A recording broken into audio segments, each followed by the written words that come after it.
Statement wise वाला question और matching वाला क्वेश्चन जो है ज्यादा से ज्यादा प्रैक्टिस कर लीजिए। सुजीत सर मिलेगा कहां से? एक तो पहले घटना चक्र है, वहां से उठा के उसको चाट जाइए, और दूसरा केजीएस में जितना भी टेस्ट चलता है और खास करके दरोगा वाला में बहुत से हिस्ट्री की बात कर रहा हूं, बाकी का पता नहीं, बाकी भी है केजीएस में ही है, लेकिन हिस्ट्री की बात में कर रहा हूं, बाकी सब टीचर अपने तरीके से बता देंगे। यहां हिस्ट्री में जो करवाया क्वेश्चन करीब 1000 क्वेश्चन ऊपर में सबका डिस्कशन कर रहा हूं, तो वहां से अगर क्वेश्चन आपको मिल जाता है उसमें सबसे ज्यादा मैचिंग वाला और स्टेटमेंट वाइज वाला है। इसके साथ साथ में जीके जीएस में जो टेस्ट होता था वहां पूरा हिस्ट्री का स्टेटमेंट वाइज क्वेश्चन करवाया हूं, कम से कम ना कुछ भी ना तो कम से कम 400 प्लस क्वेश्चन, जिसमें सारा का सारा जो था स्टेटमेंट वाइज था।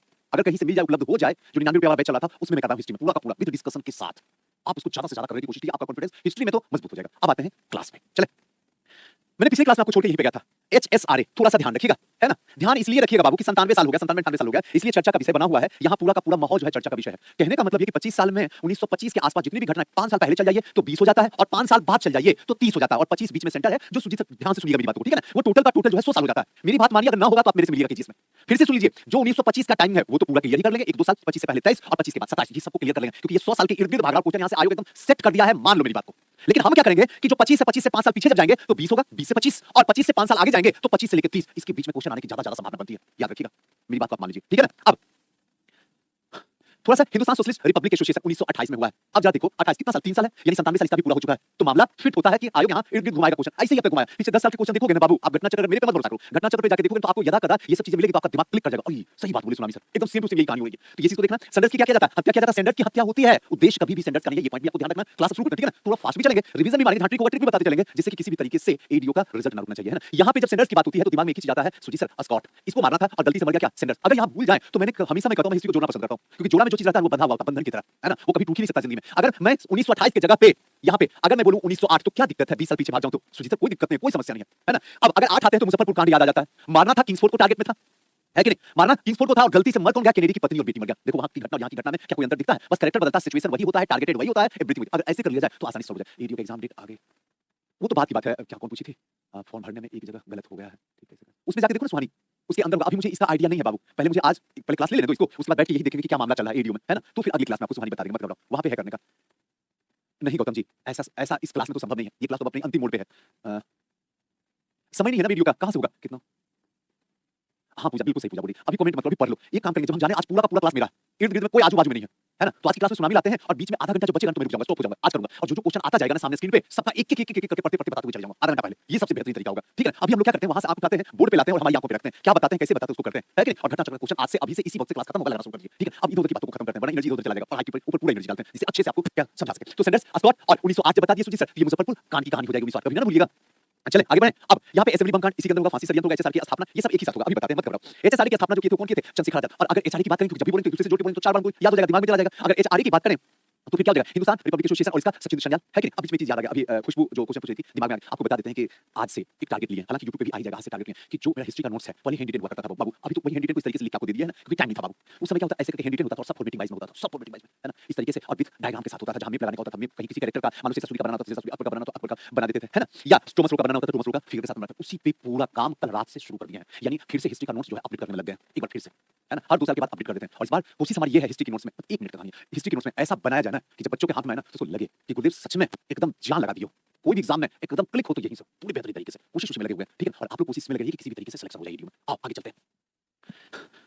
चंद्रशेखर आजाद, फिरोज शाह कोटला, ध्यान रखिएगा, फिरोज शाह कोटला। अब ये बाबू हमेशा ध्यान रखिएगा, अब बताया हुआ इसलिए बोलते हुए निकलेंगे। अरुण जेटली मैदान हो गया, तो ध्यान रखना कि क्वेश्चन क्या पूछा, क्वेश्चन पे ज्यादा ध्यान रखना। इनका उद्देश्य क्या था? भारत में समाजवादी गणराज, यही क्वेश्चन पूछेगा स्टेटमेंट में। एचआरए का उद्देश्य क्या था? एचएसआरए का अलग उद्देश्य था। एचएसआरए का क्या था? एचएसआरए में था क्या? समाजवादी गणराज। समाजवादी का मतलब क्या होता है? समाजवादी का मतलब ये होता है सुनील सर, समाज में जितने भी लोग रह रहे हैं उनका सामाजिक रूप से और आर्थिक रूप से समान व्यवहार हो, इक्वल टू समाजवाद। काम खत्म करो। और समाजवाद की धारणा अगर यहीं पे रुक के मैं थोड़ा और इंक्लूड करके जोड़ने की कोशिश करूं तो मैं लेके सीधे उठ के कहां लेके चला जाऊंगा? आपको पता है 1936 में लेके चला जाऊंगा। ध्यान रखिएगा 1936 में लखनऊ का अधिवेशन हो रहा है और इसी अधिवेशन में नेहरू जी, ध्यान रखिएगा, नेहरू जी ने समाजवादी विचारधारा की बात करी। हां मैं समाजवादी हूं, मैं समाजवादी का पूरी तरीके से समर्थन करता हूं। यही नेहरू में वहां का सॉरी लखनऊ अधिवेशन में था। और 37 को आपको पता ही फेसबुक वाला अधिवेशन गांव में हुआ था। कभी भी इस तरीके से जोड़ लीजिए ना, कभी नहीं भूलिएगा, जिंदगी में आराम से हो जाएगा सॉल्व।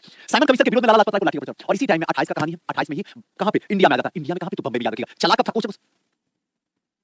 पूरा हिस्ट्री नोट्स का पीडीएफ दे दीजिए। दिवाकर जी आज आग लगी हुई सीने में, आज क्लास खत्म होने दीजिए, फटाफट जाएगा, फोन करके बोल देंगे वहां से जो बैठे हुए हैं उनको कि पहले मेरे सामने मेरा नोट्स अपडेट होना चाहिए सारा आज एकदम। अब इसको छोड़ दीजिए, बोल दिए तो बस बोल दिए, पूरे तरीके से एकदम एक्टिव हो गया हूं, क्योंकि अब टाइम नहीं है मेरे पास ना आपके पास, है ना? क्या पता है एग्जाम है कि तो इसी को थोड़ा सा ध्यान रखना। साइमन, तो 3 चीजें बात हुई। चला कब था? 1927, ये पॉइंट को याद रखिएगा। इंडिया का पहुंचा है 1928, इंडिया में पहुंचा कहां है तो याद रखना कहां पे? बंबई में। कोई दिक्कत, कोई समस्या नहीं है, इसी को ध्यान रखना। जिनका बफरिंग हो रहा है नगमा, एक काम करो, एक बार फिर से रीज्वाइन करो, एक बार बाहर निकल जाओ एप्लीकेशन से, फिर एप्लीकेशन में एंट्री कर जाओ, उसके बाद मेरी आवाज मेरी सब कुछ दिखने लग जाएगा। चलो अब बाबू अब इसी का क्या करना है? बदला। ये कैरेक्टर कौन है भाई? लाला लाजपत राय। अरे बाप रे बाप, बोलने वाली बात है। कैरेक्टर लाला लाजपत राय उस समय के जो जेनजी हैं, उन सबके बाबूजी हैं।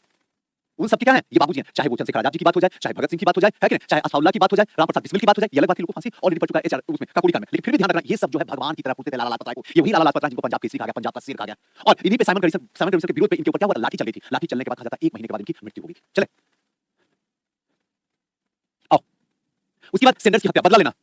जो ये सब थे ना बड़े एचएसआरए वाले जो थे, एकदम बदला लेने वाले थे। अगर एक को मारोगे ना, खींच के मारेंगे, 10 को मारेंगे, छोड़ेंगे नहीं। ऐसा हम नहीं है कि एक में मारोगे दूसरा गाल हम आगे दे देंगे, लो गाल में मारो। वो वाला कहानी उधर वाला रखना है ना, जो 60 साल 65 साल ऊपर हो गए, 50 साल ऊपर, उन सबके पास जाओ। यहाँ जेनजी वाली पूरी टीम बैठी हुई है। एक को मारोगे 10 को खींच के मारेंगे, मर जाएंगे तब फांसी पे चढ़ जाएंगे, उससे पहले तुमको भी लेकर डूब जाएंगे। यहाँ सेंडर्स की हत्या की बात हो रही है। मारने के एस्कॉर्ट को गया था और गलती से मर कौन गया? सेंडर्स मर गया। अब थोड़ा सा आते हैं यहाँ पे साइमन का विरोध लाहौर में किया जाता है और वहीं पे कहा जाता है साइमन गो बैक। अब यहाँ पे एक चीज जरा सुन लेना, आगे में है, मत घबराओ, पहले सुनते जाना। सुनोगे तो दिमाग में याद हो जाएगी सारी की सारी बातें। अब बात यहाँ पे क्या था कि साइमन क्या है? 100 से साइमन, 100 से 60, 100 से साइमन, 100 से 60। इसका मतलब हुआ सुजी सर, इसमें 7 लोग शामिल थे। और 100 से साइमन, 100 से 7, 100 से श्वेत, ध्यान रखना, श्वेत श्वेत, 100 से साइमन, 100 से साइमन, 100 से 7 और 100 से श्वेत। श्वेत मतलब होता है उजला, सफेद।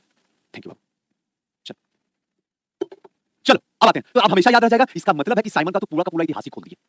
साइमन चला 27 में, पहुंचा इंडिया 28 में। इंडिया में कहां पहुंचा? तो बंबई में पहुंचा। 100 से साइमन, 100 से 7, यानी 7 लोग थे और 7 के 7 सफेद थे, श्वेत थे। इसका मतलब है गोरे थे। गोरे का मतलब अंग्रेज से हो गया प्रॉब्लम।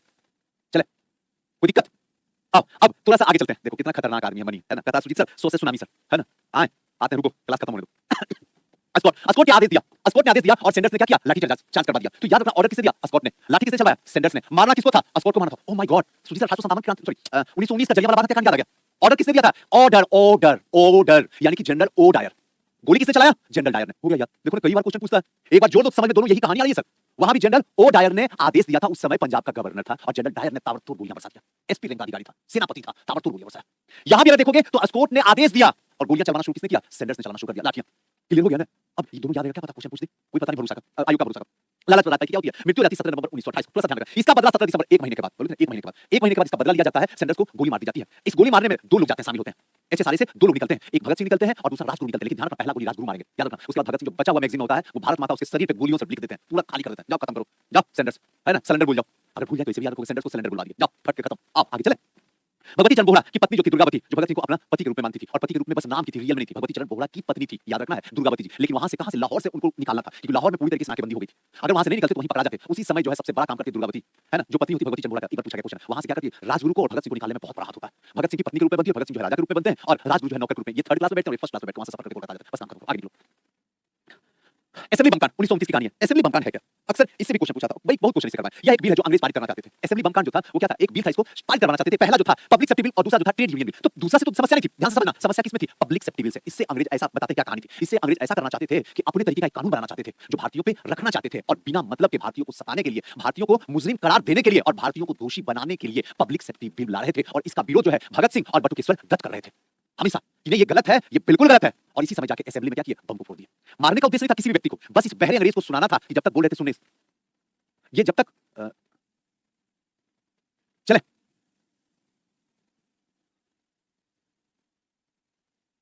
आगे चले, कोई दिक्कत नहीं। तो इस चीज को ध्यान रखिएगा, इनको समस्या जो थे तो दोनों याद रखिएगा, हो सकता है स्टेटमेंट में दे दे, अगर ये पता होगा तभी ना। तो ये जो जुड़ा हुआ था ये इकोनॉमी से जुड़ा हुआ था बाबू, और ये जो था ये किससे जुड़ा हुआ था? सोशल से, ह्यूमन से जुड़ा हुआ था बिल था, जो लोगों से जुड़ा हुआ था। इसी का विरोध करने के लिए भगत सिंह और बटुकेश्वर दत्त, याद रखना बाबू। यहाँ पे भगत सिंह बटुकेश्वर दत्त है कि नहीं, और सेंडर्स में अगर बोले तो राजगुरु और भगत सिंह। हो सकता है कभी मैचिंग करने दे दे तो आपकी हालत खराब कर देगा, याद रखना। मैं बार बार बता रहा हूँ, आप मेरी बात मानो, है कि नहीं? जैसे बोले अब तो मान लो, बचा हुआ कितना दिन है? 20 दिन तो है, 20 दिन बाद खेल खत्म हो जाएगा, है कि नहीं? और 2-3 दिन हम हैं आपके साथ, बस कहीं ऐसा ना हो कि आज ही खेल खत्म हो जाए, तुम्हारे साथ जुदा हो जाए। पहली बार भगत सिंह ने नारा दिया था क्या? इनकलाब जिंदाबाद। ध्यान रखिएगा, इनकलाब जिंदाबाद नारा दिए थे, इस इनकलाब को जिंदा कर दिए थे। हिंदुस्तान का हर एक बच्चा जानता था ये नारा जो है वो भगत सिंह का। एक बार क्वेश्चन पूछ दिया था कि इसको लिखा किसने था, तो ध्यान रखिएगा इकबाल ने लिखा था। इकबाल, याद रखिएगा, इकबाल ने लिखा था इनकलाब जिंदाबाद। इकबाल को लोग नहीं जानते हैं, लेकिन इनकलाब जिंदाबाद जैसे ही बोलेंगे सारा लोग जो है क्लिक कर देगा भगत सिंह, इसलिए उसने पूछ दिया था लिखा किसने था, और वहां पे ऑप्शन भी दे दिया था भगत सिंह। इसलिए ध्यान रखिएगा, कोई दिक्कत नहीं है बाबू, इकबाल ने इसे क्या किया था? लिखा था। अगला जब नोट्स बनाएंगे तो भगत सिंह की तस्वीर रख देंगे, इकबाल की तस्वीर रख देंगे, है कि नहीं? बड़ा बढ़िया से दिल करता बनाने का, आज लगे, बड़ा शौक है। चलो, इन दोनों पे क्या चला? मुकदमा चला। भगत सिंह, राजगुरु और सुखदेव, इन तीनों पे क्या होता है? मुकदमा चलता है। इनके ऊपर लाहौर षड्यंत्र का केस के तहत जो है इन तीनों पे क्या किया जाता है? मुकदमा चलाया जाता है। इस सवाल से पूछेगा, लेकिन ध्यान रखिएगा, अब एक है जहां से पूछने की जरूरत है कि सुजीत सर एक कैरेक्टर और है यहां से यदा कदा हर बार क्वेश्चन पूछता है, जतिन दास, जिसको कोई नहीं जानने की कोशिश करता है। बाकी सब पता, भगत सिंह, राजगुरु, सुखदेव जो है फांसी होगा, एक दिन पहले फांसी दे दिया जाएगा। लाहौर षड्यंत्र के मामले में इनको गिरफ्तार किया जाएगा, ना सबूत होगा ना कुछ होगा। गांधी जी सबने अवज्ञा आंदोलन करेंगे, सबको बचाने की कोशिश करेंगे, भगत सिंह को बचाने की कोशिश करेंगे, अलबल यही सब बातें जो है आपके दिमाग में चलेगा। अब क्वेश्चन यहां से वो क्या पूछेगा? सीधा उठा लेगा, वो कौन से व्यक्ति थे जिसने भूख हड़ताल जेल में की थे, या हो सकता है 64 दिन तक जेल में की थी। तो आपको हमेशा याद रखना। हाँ जी 23 मार्च है, लेकिन डेट जो मुकम्मल किया गया था 24 मार्च, एक दिन पहले कर दिया गया था। क्यों किया गया था पता नहीं, लेकिन अभी आपको हम सब बताते हैं। तो याद रखिएगा जतिन दास, याद रखिएगा ना, जतिन दास इकलौते ऐसे व्यक्ति थे जो 64 दिन तक भूख हड़ताल की है। अब सुजीत सर जब भूख हड़ताल की बात करते हैं तो दिमाग में आता है संलेखना विधि। देखो भूख हड़ताल कहां पे है? भूख हड़ताल पकड़ो, मजा आ जाएगा। संलेखना विधि। अब मेरे को ये बताओ संलेखना विधि किससे जुड़ा हुआ है? तो ये जो जुड़ा हुआ है गुरुदेव जैन धर्म से जुड़ा हुआ है कि नहीं? या कहें या सुजीत सर, या ये भी तो हम कर सकते हैं ना, संथारा, संथारा व्यवस्था। अब जो लोग कंटिन्यू क्लास में मेरे साथ चल रहे हैं उनके दिमाग में तुरंत क्लिक हो गया, ओ माय गॉड, यही वो भूख हड़ताल के तहत ही संलेखना विधि या संथारा विधि के द्वारा जो है व्यक्ति अपने प्राण को क्या करता था, त्याग देता था जैन धर्म में। आप भी शांति से बैठ जाइए और इसमें सबसे पहला नाम जो होगा वो किसका होगा? तो याद रखिएगा चंद्रगुप्त, याद रखिएगा ना, चंद्रगुप्त मौर्य, है कि नहीं? कहां पे? साबर बिलगुला कर्नाटक में, वहां तक नहीं जाना, संथारा तक जाना या फिर संलेखना विधि तक जाना, भूख हड़ताल। और यहां पे एक बार फिर से आधुनिक भारत में जो भूख हड़ताल को दिखेगा वो जतिन दास के साथ मिलकर 64 दिन तक भूख हड़ताल और फाइनली जो है दुनिया से अलविदा। चाहे संथारा कहिए संलेखना कहिए, बोलिए कैसे कोई व्यक्ति भूल सकता है? कैसे कोई जतिन दास को भूल सकता है? जो से जतिन जो से जैन, लो भूल के देखो तो मेरे को, कैसे के लोग भूल जाते, कैसे लोग को रटना पड़ा इतिहास। जो से जतिन जो से जैन, जैन धर्म में भी ये भूख हड़ताल करो और दुनिया से अलविदा हो जाओ। यहां भी जतिन दास ने भी भूख हड़ताल किया, जेल से अलविदा हो गए 64 दिन के बाद, हो गया काम खत्म। आगे चले आओ, जैसे आप पढ़े हो वो तो ठीक है, याद है अपने तरीके से तो याद रखिएगा, अगर नहीं है तो मेरा वाला आप लेकर रख लीजिएगा। आइए 23 मार्च 1931 को भगत सिंह सुखदेव और राजगुरु को फांसी दे दी गई। ये कभी नहीं पूछा क्वेश्चन, 23 मार्च।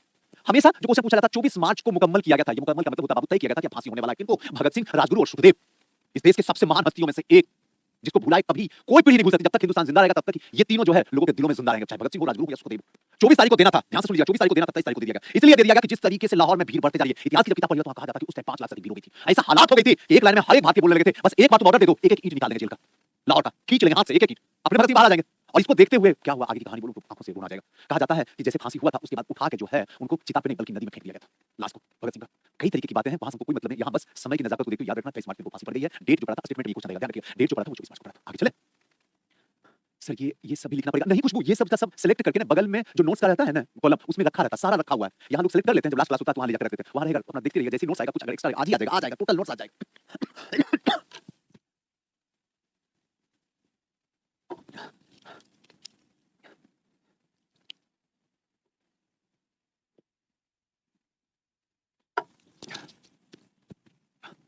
ये चीज को थोड़ा सा क्या करना है, ध्यान रखना है कि नहीं?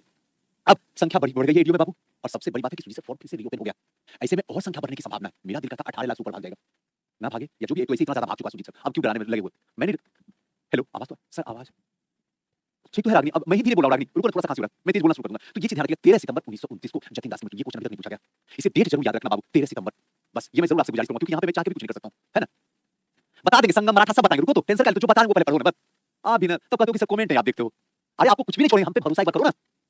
तुमसे ज्यादा टेंशन मेरे को है, तुम क्या टेंशन लोगे भाई? हम पढ़ाएंगे तब क्वेश्चन लड़ेगा, तभी तो बोल पाएंगे कि मैंने पढ़ा क्वेश्चन लगाया। तो उसका टेंशन छोड़ दो, अभी पहले जो हो रहा आधुनिक भारत में, डोंट डिस्टर्ब मी, ध्यान रखिएगा, एकदम नहीं, इस समय कुछ भी नहीं डिस्टर्ब करना, अभी चलने दो पूरा सिलसिला।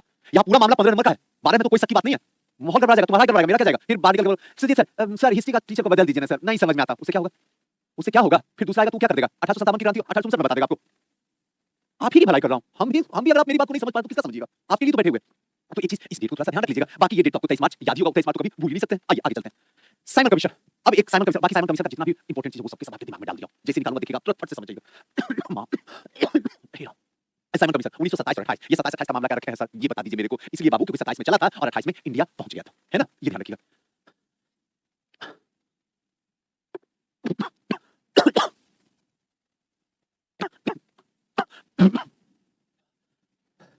एक मिनट, लो रुमाल भी नहीं लाया। अब 1919 भारत शासन अधिनियम में 10 वर्ष के बाद एक संवैधानिक आयोग की नियुक्ति का प्रावधान था। यही था कि 10 वर्ष के बाद कोई भी चीज को अगर ला रहे हैं तो उसमें क्या है, रीजनरेट करने की जरूरत है। नेक्स्ट टाइम से पक्का बैठ के पानी पीऊंगा, श्योर।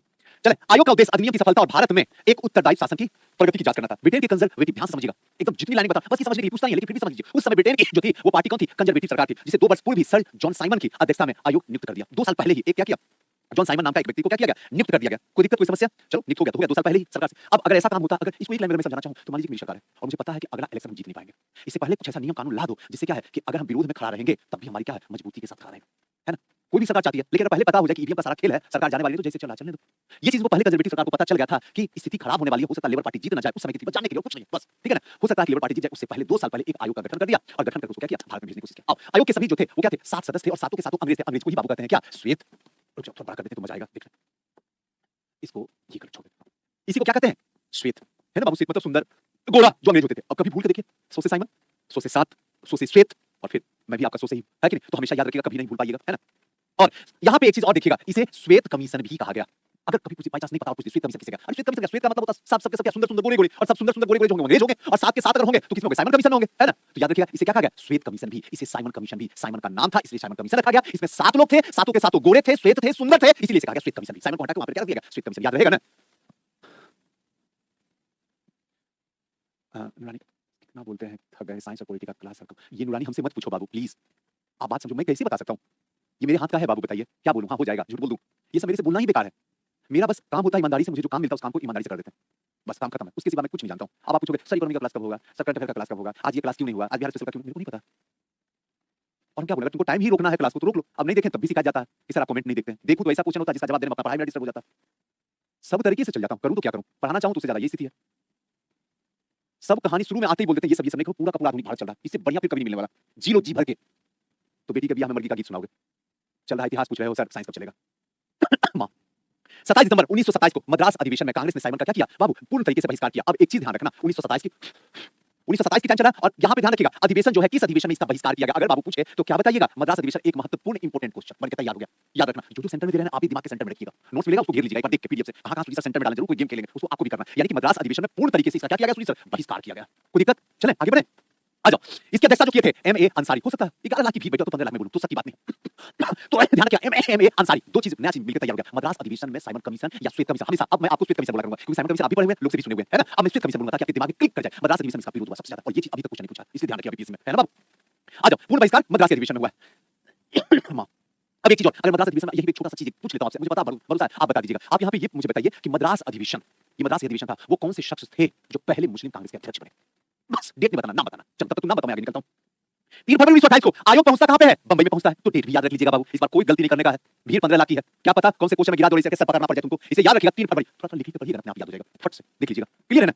और सुजीत सर बड़ी बहुत चीजें नहीं याद होती है, तो मैंने आपको आसानी तरीका बताया कि 27 में चला, ध्यान रखना 27 में चला और पहुंचा कब? 28 में पहुंचा। तो इसका मतलब है कि 27 के दिसंबर में चला होगा, तब ये जाके कहां पहुंचा है? 28 में पहुंचा है। तो इसका मतलब है कि जनवरी फरवरी के इर्द गिर्द में फंसा होगा। ये कुछ अनुभव भी होता है बाबू, जिसको क्या किया जाता है इंसान यूज करता है, आप भी यूज करना जैसे कर रहे हैं। बंबई पहुंचा है, हड़ताल होता है, काले झंडे दिखाए जाते हैं, साइमन वापस जाओ के क्या है नारे लगते हैं, इसी को इंग्लिश में कहता है साइमन गो बैक, साइमन वापस निकल, अबे तू संविधान बनाया। अब ये जो और क्लियर मजेदार बात सुजीत सर, 100 से साइमन, 100 से श्वेत, 100 से 7, 100 से संविधान। ओ माय गॉड, यानी कि साइमन कमीशन जो आया था वो संविधान बनाया था। इस सब के सब चोरवा संविधान बनाएगा, सोचो। इसको संविधान बनाने देंगे हम, आगे चलकर नेहरू रिपोर्ट लाएंगे, हम उसमें संविधान बनाएंगे। डोमिनियन स्टेट का हम पूरी तरीके से विरोध करेंगे। हम कौन है? चाचा नेहरू हैं, और आगे चलकर 1929 में पूर्ण स्वराज की मांग रख देंगे। रावी के तट पे लाओ, कोई उखाड़ के मेरे को दिखा दे। अब सिर्फ क्या चाहिए? पूर्ण स्वराज। देखो कैसे सब जुड़ गया। जो थोड़ा बहुत पढ़े वो पकड़ में आ गया होगा कि सुजीत सर कहां से कैसे घूम गए। नहीं पढ़े तो थोड़ा सा दिक्कत होगा, हल्का सा, अगर कभी नहीं पढ़ा तो। अब मैं जो मैं फिर से बताऊंगा आपको, बस ये बात समझ में आ जाना चाहिए कि ऐसे कहानी चलिए। बंबई पहुंचता है, हड़ताल होता है, काले झंडे दिखाए जाते हैं, साइमन गो बैक के नारे लग जाते हैं। इसलिए गो बैक के नारे लगते हैं सुजीत सर क्योंकि ये लोग संविधान बनाए। चोर जो है चोर वाला कानून बनाएगा, हे भगवान ले डूबेगा। क्लियर है? अब आगे चलते हैं। लाला लाजपत राय ने कहा था मेरे ऊपर जो लाठियों का प्रहार किए गए हैं वह एक दिन ब्रिटिश साम्राज्य की ताबूत की आखिरी कील साबित होगी। आखिरी कील, ये स्टेटमेंट खाली बस आपको ध्यान रखना। लाला लाजपत राय जिस समय इनके ऊपर प्रेसिडेंट्स ने क्या किया था, लाठी से वार किया था, उसी समय इस पे हाथ, और उनका बात सही हो गया, उनका बात सही हो गया। उसी समय माथा पे हाथ रखे एक ही बात बोले थे, मेरे ऊपर जो लाठियों का प्रहार किए गए हैं वही एक दिन ब्रिटिश साम्राज्य की ताबूत की अंतिम या फिर कहे तो आखिरी कील साबित होगी। ताबूत मतलब समझते हैं जो शव को रखा जाता है। देखिए कि जब सब खत्म हो जाता है तो ताबूत में रखा जाता है, वो अंतिम कील साबित होगा इसका, अगर मेरे ऊपर लाठी का प्रहार हुआ, जितनी लाठी का हुआ। तो वही चीज किनका स्टेटमेंट है? तो लाला लाजपत राय का। ध्यान रखिएगा। आयोग ने मई 1930 में अपनी रिपोर्ट प्रस्तुत की जिसपे लंदन में गोलमेज सम्मेलन में विचार होना था 1930 में। क्लियर है? अब सीधे कहां पे? लंदन के गोलमेज में रख रिपोर्ट, जो रखना कर। क्लियर है? अब कुछ होने वाला नहीं है, अब सीधा आजादी से नीचे की बात नहीं करना। हाँ चंदन जी ये बात तो सही है ना? इसमें कुछ आप कर नहीं सकते, इसलिए इसकी बात ही हम हटा देते हैं। आपका कहना बिल्कुल सही है। चले नेक्स्ट, नेहरू रिपोर्ट। बताओ सीधा नेहरू रिपोर्ट में किसी बच्चे को पढ़ा दो, कभी ना समझे, जिंदगी में ना समझे, फिर कहता है सर गुप्ता है, एक तो इसी हिस्ट्री से दिक्कत होती है लोगों को। अब इसको समझाने के लिए मुझे सबसे पहले पीछे जाना होगा साइमन में। अगर वो बता दूं तो बच्चा 2 मिनट में नेहरू रिपोर्ट समझ लो, जिंदगी में कभी भूल के दिखाई तो पढ़ा दे, तो दूसरे को पढ़ाने की काबिलियत सिखा दे तुमको, पढ़ाओ दूसरे को जाकर, और वो खुश हो जाएगा। सीधा सा मतलब क्या है कि 100 से साइमन, 100 से 7, 100 से श्वेत, 100 से संविधान और 100 से सुनामी सर। इन्होंने सीधा कहा कि हम संविधान बनाएंगे, ये देश मेरा है, हम सब, मेरा मतलब हम सबका, सॉरी माफ करना, ये देश हम सबका है। इसमें संविधान से लेके जो भी नीति बनेगा वो किसका बनेगा? भारतीयों का बनेगा, भारतीयों के लिए बनेगा और भारतीयों के द्वारा बनेगा। इसमें कोई विदेशी आके बनाएगा संविधान और हम बनने देंगे, और उसमें भी तब जब एक भी भारतीय है तो 1 मिनट के लिए सर झुका देंगे सुनामी सर। अबे सबके सब सातों के साथ गोले चोरबा कहीं का तुम संविधान बनाओगे, हम बनाने देंगे तुमसे, बनाने देंगे, जिंदगी में कभी नहीं देंगे बनाने, किसी भी हालात में नहीं देंगे बनाने। अगर तुम बनाने नहीं दोगे ना, तुम लोग भारतीय इतना उछल रहे हो ना, और यहाँ पे कौन? मोतीलाल नेहरू। अबे मोती तू जा संविधान बना के दिखा, खेल समझ रखा क्या? अबे मुंह बंद रखा कर, तुरंत बना देते संविधान। ला नेहरू रिपोर्ट, और 1928 में रिपोर्ट है, देखो कुछ है, बस यही सब कहानी। अब नेहरू रिपोर्ट आएगा, अब इसमें देखना भारतीय सचिव लॉर्ड बल्केनहेड ने भारतीयों को एक ऐसा संविधान बनाने की चुनौती दे दी। सभी मानो, देखो अभी जो बता रहे थे, कस के जो बोल रहे थे, इसी बात, जब तुम बनाओ संविधान, वही बात इसको रखा गया भारतीयों को कि जाओ, अगर तुम हम पे भरोसा नहीं करते हो, हम सातों के सातों पे भरोसा नहीं करते हो, श्वेत कमीशन पे भरोसा नहीं करते हो, तो तुम खुद संविधान बना के मेरे को दो, नहीं तो फिर हम बनाएंगे। लो कोई दिक्कत नहीं यहाँ तक बाबू, कोई समस्या नहीं ना, क्योंकि यहाँ एकदम आराम से रिलैक्स है, सारा टाइम यही दे रहे हैं, क्वेश्चन यही से होगा यहाँ से लेकर पूरे 47 तक, इसलिए ध्यान रखना, कोई जल्दबाजी नहीं। चलो नेक्स्ट, लगे टाइम तो लगे, एक दिन एक्स्ट्रा ले लेंगे और क्या। इस चुनौती को स्वीकार करके फरवरी 1928 को दिल्ली में सर्वदलीय सम्मेलन बनाते हैं। उसके बाद चुनौती का स्वीकार किया, हम बनाएंगे संविधान। उसके बाद क्या किया? आराम से एक मतलब सम्मेलन बुलाएगा, आयोजित किया, वहां सारे लोग को बुलाएगा, और ये टाइमिंग 11 जनवरी 1928 को था। बंबई में दूसरे सम्मेलन में पंडित मोतीलाल नेहरू बाबूजी थे, बाबूजी किनके? तो याद रखिएगा पंडित जवाहरलाल नेहरू जी का, ध्यान रखिएगा और कुछ भी नहीं। चले इसकी अध्यक्षता में 7 सदस्यीय समिति की क्या की गई? स्थापना की गई। किन में? मोतीलाल नेहरू की सदस्यता में। समिति के सदस्य में सर तेज बहादुर सप्रू, नाम याद रखिएगा इनको बाबू, ये ध्यान रखिए, इनका नाम जरूर याद रखिए। सुभाष चंद्र बोस याद ही रहेगा, अली इमाम याद ही रहेगा, मंगल सिंह याद रहेगा। ये सब लोग जो थे इसमें शामिल थे, इनमें दो नेता सबसे गद्दावर थे, तेज बहादुर सप्रू और सुभाष चंद्र बोस। इन दोनों को मत भूलना। रिपोर्ट का प्रारूप जो है मोतीलाल नेहरू और सर तेज बहादुर सप्रू ने तैयार किया स्टेटमेंट में, और कई बार क्वेश्चन ये पूछ चुका है बाबू, ध्यान रखना। रिपोर्ट जो है वो प्रारूप तैयार कौन किए? मोतीलाल नेहरू जी और सर तेज बहादुर सप्रू, इन दोनों ने मिलकर रिपोर्ट तैयार किया। नेहरू रिपोर्ट मोतीलाल नेहरू की अध्यक्षता वाली समिति ने 28 अगस्त 1928 को रिपोर्ट को क्या कर दिया? प्रस्तुत कर दिया। रिपोर्ट जो था यही रिपोर्ट क्या था? संविधान था। चले देख, चले आगे बढ़े। नेक्स्ट, भारतीयों को डोमिनियन स्टेट, अधिराज का दर्जा, यही चीज तो बर्दाश्त नहीं होता। अधिराज मतलब आधा राज, सीधा सा बात है कि नहीं? क्लियर है? ये डोमिनियन स्टेट की जो मांग हुई ना, आधा आधा नहीं, याद रखना, आज के बाद जिंदगी में बोलना आधा नहीं, पूरा चाहिए वो। अगर पूरा का मतलब पूर्ण, और इसीलिए आगे चल के 1929 के लाहौर अधिवेशन में कौन बैठते हैं? पंडित जवाहरलाल नेहरू, और वहां बात होती है पूर्ण स्वराज की बात, आधा की बात नहीं, पूर्ण स्वराज की बात। यही पॉइंट जो था डोमिनियन स्टेट, इसी से वो खफा हो गए, बोले आधा नहीं चाहिए मुझे, पूरा आधा चाहिए। और रावी के तट पे ही हुआ, कई बार क्वेश्चन पूछा जाता है। जब 1929 बता ही रहे हो सुजीत सर, तो लगे हाथ जो है 1936 का लखनऊ अधिवेशन भी बता दो, 1937 भी बता दिया करो, जो गांव में पहली बार कांग्रेस का क्या हुआ है? अधिवेशन हुआ है। तीनों का तीनों बता दो एक साथ, ताकि जिंदगी में कभी ना भूले। और मैं बार बार कहता हूं, हर बार कहता हूं, हमेशा जोड़ के इतिहास को पढ़ो, जिंदगी में याद करने की जरूरत पड़ेगी। किसी को भी पढ़ा दो इतिहास सामने खड़ा होकर, जो जोड़ेगा नहीं इतिहास को जिंदगी भर रटेगा बैठ के, और वो रटवाएगा टीचर। बस सही बताता हूं ईमानदारी से, एक बार जोड़ के देख लो। अब बताओ क्या जरूरत है यहाँ पे? बात किसकी चल रही है? नेहरू रिपोर्ट की। आप बता रहे 1929 की, 1936 की, 1937 की, ये क्या? इससे क्या होगा? जुड़ाव बन जाता है बच्चों में और कभी नहीं भूलता है। क्लियर है ना? दिक्कत आओ, भारत क्या है? एक संघ होगा जिसके केंद्र में द्विसदनीय विधान मंडल होगा। तीसरा, गवर्नर जनरल की स्थिति जो होगी संवैधानिक मुखिया भर ही रहेगी, बस संवैधानिक मुखिया, उससे ज्यादा का गवर्नर जनरल का नहीं होगा। ये गवर्नर जनरल आगे चल के वाइसराय बनेगा। सांप्रदायिक आधार पर पृथक निर्वाचक मंडल की क्या की गई है? मांग की गई पृथक निर्वाचक मंडल की। किसके आधार पर? सांप्रदायिक आधार पर। और इसको अस्वीकार कर दी गई कि नहीं, सांप्रदायिक आधार पर तो किसी भी हालत में पृथक निर्वाचक मंडल नहीं दूंगा। नागरिकों को मूल अधिकार का प्रतिपादन किया गया, और भाषाई आधार पर राज्यों का क्या किया गया? गठन किया गया, भाषा के आधार पर। अब एक क्वेश्चन मेरे दिमाग में आ गया, मैं चाहता हूं आपसे कुछ है पॉलिटिक्स, लेकिन हिस्ट्री में पूछता हूं, जब देश आजाद हुआ तो भाषाई आधार पर सबसे पहला राज्य कौन बना? बस मुझे एक बात बता दीजिए, मजा आ जाएगा। चले, कोई दिक्कत नहीं, ये सारी की सारी रिपोर्ट जो है सिफारिश थी, तो थोड़ा सा इसमें हल्का सा ध्यान रखिएगा। Dominion state, point by point, dominion state होगा, संघ होगा जिसमें क्या द्विसदनीय विधान मंडल होगा, संवैधानिक भर का ही गवर्नर जनरल का क्या होगा? अधिकार होगा, क्षेत्र में होगा। सांप्रदायिक आधार पर पृथक निर्वाचक मंडल को एकदम पूरी तरीके से अस्वीकार कर दिया गया। नहीं, ये हम होने नहीं देंगे। नागरिकों के मूल अधिकार का प्रतिपादन किया गया, और भाषाई आधार पर राज्यों का क्या किया गया? गठन किया गया। इतनी सी बातें एक दो बार देखिएगा ना, फटाक। हां हां रणवीर जी, हां चंदन जी, वेरी गुड बाबू, बहुत रुखसार, सुपर, लाजवाब। इतना तेजी से चल रहा है कि मुझे दिख नहीं पाएगा किनका नाम बोलूं किनका नहीं, है ना? सुषमा, वेरी गुड बाबू। आओ, चल, जिन्ना ने रिपोर्ट को क्या कर दिया? अस्वीकार कर दिया। जब अपने ही गद्दार निकल जाए तो फिर क्या किया जा सकता है? जिन्ना ने कहा नहीं, नहीं मानेंगे नेहरू रिपोर्ट को, हो गया। यही तो चाहते थे, आपस में लड़ जाओ, उसके बाद तो पूरा माहौल ही बिगाड़ कर रखेंगे। जिन्ना ने क्या कर दिया? स्वीकार कर दिया। गांधी जी के हस्तक्षेप से पूर्ण स्वराज और डोमिनियन स्टेट पर मतभेद सुलझाए गए। गांधी जी का हस्तक्षेप से किसकी बात? पूर्ण स्वराज और डोमिनियन स्टेट पर पूरी तरीके से सुलझाया गया। ब्रिटिश सरकार ने 1 वर्ष का समय दिया गया, अन्यथा पूर्ण स्वराज का लक्ष्य बनाने की चेतावनी दी गई। ब्रिटिश सरकार को 1 वर्ष का समय दिया गया, 1 वर्ष में जल्दी सोच लो, नहीं तो आगे चल के पूर्ण स्वराज का लक्ष्य एकदम 100% तय होगा। जब पूर्ण स्वराज की बात होगी तो तुम बोलिया बिसर लोगे और इंडिया से बाहर चले जाओगे। कई ऐसे इतिहासकार थे जिन्होंने नेहरू रिपोर्ट को वर्तमान संविधान का ब्लूप्रिंट माना था। ध्यान रखिएगा, ब्लूप्रिंट, है ना? और आज के डेट में माहौल में तो बताने की जरूरत नहीं, पारिवारिक चैनल है कि नहीं? परिवार में ब्लूप्रिंट के क्या मजाक जमाने में उड़ाया जा रहा है कि नहीं? एक कोई थी वहां की, देखो यार, एक छोटी सी बच्ची है जो गाना वाना भी गाती है, थोड़ा भक्ति, नाम एग्जैक्ट याद नहीं आता, मिथिला की है, बड़ी अच्छी है, मुझे बड़ी पसंद आती है। पसंद इन द सेंस उनकी आवाज बड़ी अच्छी लगती है। चलो आगे चलते हैं। कांग्रेस का लाहौर अधिवेशन 1929 कांग्रेस का लाहौर अधिवेशन 1929 कभी भूल नहीं सकते। अगर इसको पढ़ाना हो तो दिमाग में इसी टाइम सेट कर दिया जाए कि 1936 और 1937। 36 अगर देखा जाए तो लखनऊ अधिवेशन, है ना? और 37 कहां हुआ है? 37 इंपोर्टेंट है, जहां से हर बार क्वेश्चन पूछता है। अभी जस्ट बताओ 37, है ना? और 37 की खासियत क्या है? ये गांव में हुआ है ना? क्लियर है ना? ये कहां हुआ है? गांव हुआ, इसको ध्यान रखने का जरूरत है। क्लियर है? अब एक चीज समझना, लाहौर का अधिवेशन 1900, और ये तीनों का तीनों टाइमिंग जो है याद रखना, तीनों का तीनों टाइमिंग जो होगा वो क्या होगा? किनका होगा? तो हमेशा याद रखना, जवाहरलाल नेहरू जी का होगा। कोई दिक्कत, कोई समस्या? आओ, एक चीज याद रखना, हमेशा जो दिक्कत होता है ना, फैजपुर और एक है हरिपुरा, बच्चों को यही दिक्कत होता है। ए बाबू याद रखो, हरिपुरा जो है ना, वो किसी भी हालत में नेहरू जी से नहीं जुड़ेगा। हरिपुरा जब भी जुड़ेगा ना बाबू, तो नेताजी से जुड़ेगा बाबू, ध्यान रखना। अब इससे ज्यादा मैं समझा भी नहीं सकता हूं आपको। 31 दिसंबर 1929 को कांग्रेस का लाहौर अधिवेशन आयोजित किया गया। डेट याद रखिए, 31 दिसंबर। और अक्सर एक बात याद रखिए, जो भी अधिवेशन होगा ना बाबू, अगर भूल भी जाए ना सुजीत सर, मेरे को पता नहीं, तो ऐसे भी दिमाग में हमेशा रखिएगा, जितना अधिवेशन होगा सबके सब दिसंबर के आसपास ही होगा, है ना? मत भूलिएगा। चलो आओ, अधिवेशन की अध्यक्षता जो है पंडित जवाहरलाल नेहरू करते हैं। नेहरू समिति में रिपोर्ट को पूरी तरीके से क्या कर दिया जाता है? निरस्त कर दिया गया है। तभी ये आगे चल के क्या हुआ? अधिवेशन हुआ जिसका पूर्ण स्वराज की मांग की, और वहां निरस्त करने के पीछे का वजह अगर स्टेटमेंट में पूछेगा तो बस एक लाइन बोलना है, डोमिनियन स्टेट। निरस्त करने में सबसे बड़ा हाथ अगर किन्हीं का था तो किनका था? पंडित जवाहरलाल नेहरू, जो किनके बाबूजी उसको कर रहे थे। और इन्होंने क्या किया? उसका विरोध करना शुरू कर दिया। नेताजी भी इनका विरोध करना शुरू कर दिया। नहीं, ये गलत है, जब भी होना चाहिए आधा अधूरा नहीं चाहिए, मुझे पूर्ण स्वराज चाहिए, अधिराज नहीं चाहिए, पूरा राज चाहिए, याद रखिए। आओ आगे चले। स्वराज, स्वराज शब्द का अर्थ अब से जो है पूर्ण स्वराज हो गया, जिसे राष्ट्रीय आंदोलन का लक्ष्य को क्या किया गया? निर्धारित किया गया। अब राष्ट्रीय आंदोलन जो था पहले होता था कि भाई लड़ना है, अंग्रेज को भगाना है, अब ये क्लियर हो गया है, लड़ना है और देश को आजाद करवाना है। स्वराज का मतलब होता है आजाद, पूर्ण स्वराज का मतलब होता है पूरी आजादी। आधी आजादी नहीं चाहिए, कोई डोमिनियन स्टेट नहीं। तो हमेशा याद रखिएगा, जब पूर्ण स्वराज का मांग होगा तो हमेशा डोमिनियन स्टेट को याद रखना, कभी ना भूलना। 2829 हो गया, क्लियर? कांग्रेस का आधी रात्रि को रावी तट याद रखना, ये नदी हमेशा याद रखना, हमेशा। आपको किसी से ये कौन सी बात है? रावी नदी कौन नहीं बता देगा? एकदम बता दूंगा, मुझे पूरा भरोसा है, लेकिन वहां बहुत सारी नदी है। अगर थोड़ा सा मिस करोगे सिंधु भी दे सकते हैं आपको, उसके बाद चल जाओगे तेल लेने के लिए। इसलिए हमेशा याद रखना, क्वेश्चन पूछा तो नहीं है, रावी नदी पे, है ना? क्योंकि आजादी में एक मिठास होता है, आजादी में एक एहसास होता है, आजादी में एक प्यार होता है, आजादी में एक अपनापन होता है, आजादी में एक विश्वास होता है, और सबसे बड़ी बात है कि आजादी में एक सम्मान होता है। यानी सब जगह मिठास मिठास है सुजीत सर। और रावा जो होता है गुण की तरह होता है, जो सॉलिड फॉर्म जो होता है ना, अगर लिक्विड फॉर्म में कर दूं तो रावा का रूप होता है, अलग अलग क्षेत्रीय भाषा में चलता है ना? रावा कहते हैं मीठा जिसको कहते हैं, गुण जिसको कहते हैं। अब इससे ज्यादा मैं कुछ नहीं आता तो हमको छोड़ माफ कर दो, तो याद रखना रावी नदी, है ना? अब आपको कभी नहीं भूलिएगा, जिंदगी में नहीं भूलिएगा, और फिर भी भूल जाएगा तो भगवान ही मालिक है। 2 जनवरी 1930 को तय किया गया कि 26 जनवरी 1930 को, ध्यान रखिएगा, 2 जनवरी को तय किया गया कि 26 जनवरी 1930 का दिन जो है पूर्ण स्वराज दिवस के रूप में मनाया जाएगा। कब? 26 जनवरी 1930 को, याद रखिएगा। देश क्या हो गया है? आजाद। 26 जनवरी 1930 को आधुनिक भारत के इतिहास में प्रथम स्वतंत्रता दिवस मनाया जाता है। हो गया, एक क्वेश्चन बनकर तैयार हो गया। 26 जनवरी 1930 आधुनिक भारत के इतिहास में प्रथम स्वतंत्रता दिवस के रूप में क्या किया जाता है, इसको सेलिब्रेट किया जाता है। क्लियर है? और ये डेट डिसाइड कब किया गया, ये तो सब जानता है। डिसाइड कब किया गया, तो याद रखना, ये 26 तो याद रह जाएगा ना बाबू, 26 जनवरी याद रहेगा, कभी ना बोलूं 26 जनवरी कब रहेगा, तो 2 अक्टूबर जिंदगी में ना बोलूं, बचपन से ही देख रहा हूं छुट्टी का दिन इंतजार होता है, तो 6 को हटा दोगे तो ये बचेगा 2 जनवरी। हो गया, चले, अब कोई दिक्कत नहीं ना, चले। नहीं बाबू प्लीज कुछ भी इधर-उधर की बात मत करो, पढ़ाने में व्यस्त, जब पढ़ाने लगता हूं तो फिर इधर देखना बंद कर देता हूं और आप आपस में बात करोगे उल्टा सीधा तो गलत बात। आप पढ़ लो, सबका वक्त आएगा, एक दिन वो भी मिल जाएगा, नहीं पढ़ोगे तो कोई नहीं पूछेगा। आगे हम क्या बोलें आपको, बोलेंगे तो भी तकलीफ आपको होगा, किस वजह से गुस्साते हो, समझाते हैं तो समझते नहीं हो, क्या करूं मैं तो खुद ही लाचार हो जाता हूं आप लोग से, इतना भी समझाने के बाद अगर इंसान ना समझे तो मैं क्या, अब इसको क्या समझाने से क्या फायदा। यही वजह होता है ना कि मैं वैल्यू देना बंद कर देता हूं आपको, बस छोड़ो, रहने दो, अपना काम करो ईमानदारी से, कोई देखे ना देखे ऊपर वाला सब देखता है, तेरे देखने ना देखने से कुछ नहीं होने वाला मेरा, तू अच्छा कहेगा उससे मैं अच्छा नहीं हो जाऊंगा, तू बुरा कहेगा मैं बुरा नहीं हो सकता हूं, बस मैं ईमानदार हूं, ऊपर वाला देख रहा, काम खत्म करो, तुम लोग रहो, जो पास करेगा उसको पता चल ही जाएगा, it's not good things, love you, नहीं जो पास करेगा बुरा वाला बोलते हो, मैं क्या करूंगा, पास किया ना, तुमने किया तो हम क्या करेंगे।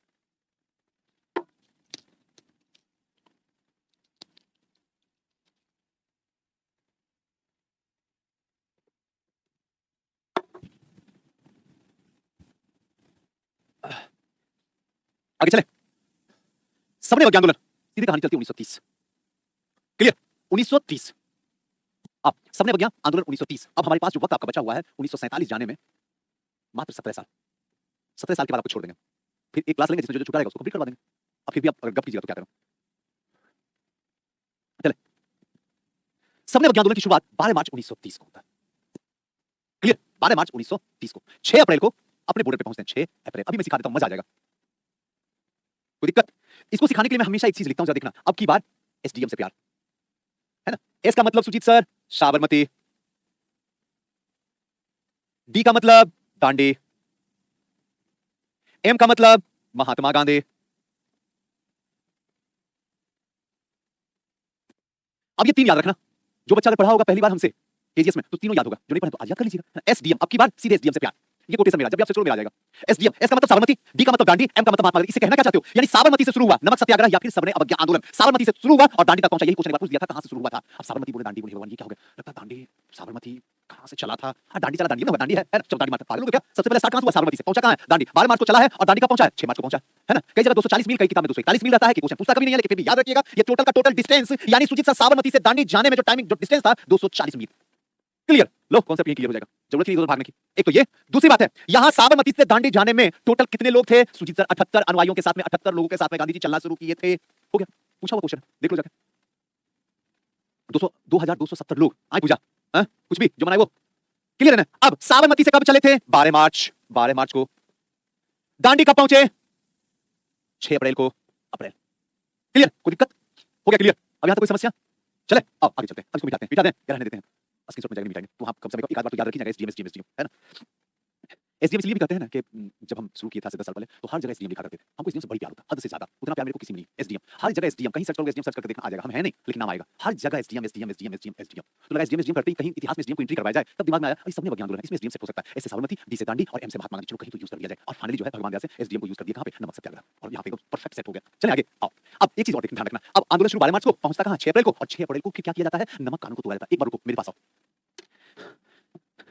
देखो होता क्या है सबने अवज्ञा आंदोलन, अब यहां से क्वेश्चन आता है कि अगर हो सकता है आयोग ने पूछ दिया कि सबने अवज्ञा आंदोलन की नींव कहां पड़ी थी, गांधी जी ने कहां डाली थी, अब क्या बोलिएगा, बोल के देखिए, दिमाग एकदम हिल जाएगा, और यहाँ इतना सारा फैक्ट है ना बाबू, अभी 15 साल में इतना सारा फैक्ट निकलेगा ना, आपका दिमाग गल जाएगा, देखिए ना अभी इतना सारा होगा, ऐसा फैक्ट निकलेगा जो लगेगा सर इतना पढ़े फिर भी ये चीज तो मैंने कभी पढ़ा ही नहीं, कौन सा है ये चीज, और ये चीज आयोग ने पूछे हुए क्वेश्चन में, तो याद रखना चंपारण सत्याग्रह में ही सबने अवज्ञा आंदोलन की नींव पड़ी थी, जब चंपारण पढ़ा रहे थे तो वहां भी बताए थे, और जब आप सबने अवज्ञा आंदोलन पढ़ा रहे तब भी फिर चंपारण बताए, बताओ क्या नोट्स क्या दिमाग में, अपने आप दिमाग में क्लियर हो जाता है ना, कोई दिक्कत कोई समस्या बाबू, किन्हीं को कोई समस्या हो तो बताना है ना, तो ये चीज ध्यान रखना, एक नया क्वेश्चन बन के तैयार, उसकी नींव जो पड़ी थी वहीं पे पड़ी थी, चाहे सबने अवज्ञा आंदोलन का मतलब होता है विनय पूर्वक आज्ञा की अवहेलना करना ही क्या होता है, चले इसको कहते हैं सबने अवज्ञा आंदोलन, और इसी को कहते हैं नमक सत्याग्रह, यानी नमक पे अंग्रेजों ने कर लगा दिया था, इसीलिए गांधी जी ने पहली बार सरकार के कानून के खिलाफ जाके काम किया, पूरी इतिहास में ये बात भी आपको याद रखना है, बस चले कोई दिक्कत, चलो अब 31 जनवरी 1930 को गांधी जी 11 सूत्रीय मांग इरविन ने क्या किया, स्वीकार कर दिया, अब इरविन कौन है भाई, इरविन भाई जिसका साम हो जाएगा, खेल खत्म हो जाएगा, अभी तो ट्रिक साहब से समझा दिए थे, है ना, इरविन इस समय जो है वायसराय बना हुआ, याद रखना, क्लियर है, क्योंकि हम अच्छे से जानते हैं 1857 के बाद जो है गवर्नर जनरल के पद को बदल दिया गया, पद को नहीं बदला गया, नाम को याद रखिए, बाकी इंसान भी वही है, सबको ट्रेनिंग ही है, वहां के बाद नाम को बदल के क्या कर दिया गया, गवर्नर जनरल का नाम बदल के वायसराय कर दिया, बस आगे बढ़े बाबू, निकले आ जाओ, 11 सूत्रीय मांग, 11 सूत्रीय मांग मांगे और इरविन ने क्या किया, गांधी इरविन समझौता नाम से सुने होंगे, अस्वीकार कर दिया। 11 सूत्री मांग, इसके परिणाम स्वरूप सबने अवज्ञा आंदोलन शुरू हो गया। जो मांग मांग रहे हैं वो दे दो दिल से, हंस के, खुशी से, वरना फिर वो सुनामी लाएंगे ना अंग्रेज, तुम देखते रह जाओगे, दिमाग खराब हो जाएगा। इन्होंने जो 11 सूत्री मांग थोड़ा सा है, 2 4 5 बस ध्यान रखने का, आपको इसको याद नहीं रखने का नहीं, बस दे दिया ताकि एक बार आपके सामने से आ जाए। हो सकता है स्टेटमेंट में दे दे कौन सा कथन सत्य है, 2 स्टेटमेंट दे दे कथन उदाहरण दे दे, हो सकता है आपको फंसा दे, इसलिए कम से कम एक बार आपके सामने रहेगा ना बाबू, तो कि ना जाने किस रूप में नारायण मिल जाए, कौन सा क्वेश्चन पूछ दे, हर तरीके से तैयार रहना है हमको, ताकि कोई क्वेश्चन आए तो सीधा मैं बोलूं मैंने पढ़ाया हूं, जाके देख लो बोर्ड पे लिखा हुआ है, और मैंने वहां पे सेंटर में रखा हूं कि ये क्वेश्चन पूछा, देखो आया हुआ क्वेश्चन, तब ना आपको बिलीव भी होगा, है ना। पूर्ण शराबबंदी हो, पूर्ण शराबबंदी का मतलब, शराबबंदी का मतलब होता है चिटपुट जगह पे, पूर्ण शराबबंदी का मतलब एकदम कंप्लीटली खत्म, जो इसमें बिहार में चल रहा है, शराब पी के देख लो तो उसके बाद बोतल उतना नहीं नाचेगा जितना तुमको बोतल की तरह नचाएगा, है ना। तो पूरी तरीके से क्या चाहिए शराबबंदी, राजनीतिक कैदियों का रिहाई, ये दो पॉइंट तो कभी ना भूलो सुजीत सर। और जब राजनीतिक कैदियों की जब बात करेंगे रिहाई की तो भगत सिंह ऑटोमेटिक आ जाएंगे, सुखदेव ऑटोमेटिक आ जाएंगे, राजगुरु ऑटोमेटिक आ जाएंगे, चलो सुखदेव राजगुरु को नहीं बचा, कम से कम अपने भगत सिंह हीरा को तो बचा लो, याद हो जाएगा। यानी कि राजनीतिक कैदियों का रिहा, रुपए का विनिमय दर को 4 पैसे के बराबर कर दिया, इनकी बात की, लगान में 50% तक क्या किया, कटौती की जाए, सेना और सिविल सेवा के वेतन में 50% तक कटौती की जाए, नमक को क्या कर दिया जाए, समाप्त कर दिया। तो ये सब कुछ पॉइंट है जिसको क्या करना है, ध्यान रखना है। नशीली वस्तु के क्रय विक्रय पर प्रतिबंध लगा दिया जाए। अब ये सब चीज तो जानते ही है ना, इस सबको क्या मैं डिस्कशन करूं, ये तो आसानी से आप समझ जाइएगा। भारतीय समुद्र में केवल भारतीय जहाजों के लिए सुरक्षित हो, गुप्तचर विभाग को क्या किया जाए, समाप्त कर दिया जाए, जो गुप्त रूप से देखता है उसको, निर्वासित भारतीयों को स्वदेशी वापस आने की अनुमति दी जाए, मतलब जो भारत से बाहर चले गए हैं अब उनको ऐसा अनुमति दिया जाए कि वो भी आके भारत में रह सकें, जो भारतीय हैं विदेश चले गए, भारतीयों की आत्मरक्षा के लिए हथियार रखने का लाइसेंस दे दिया जाए, क्योंकि माहौल भारतीयों में भी डर का है, इसलिए इनको भी क्या किया जाए, हथियार दिया जाए, एक लाइसेंस दिया जाए जो भारतीय भी रख सकते हैं। चले चलो 12 मार्च 1930 को नमक सत्याग्रह क्या होता है, शुरू होता है। रोटी मांगी थी मुझे पत्थर मिला, इंतजार की घड़ियां समाप्त हुई। ये कोटेशन जो है वो किनका है, गांधी जी का है। चले गांधी जी का आगे बढ़े। हमने मांगा था क्या, रोटी, और बदले में इरविन ने क्या दिया, पत्थर दिया। जो चीज की मांग की है वो दिए नहीं, बल्कि उसकी जगह पे पत्थर दे दिया, रोटी मांगे पत्थर दे दिया।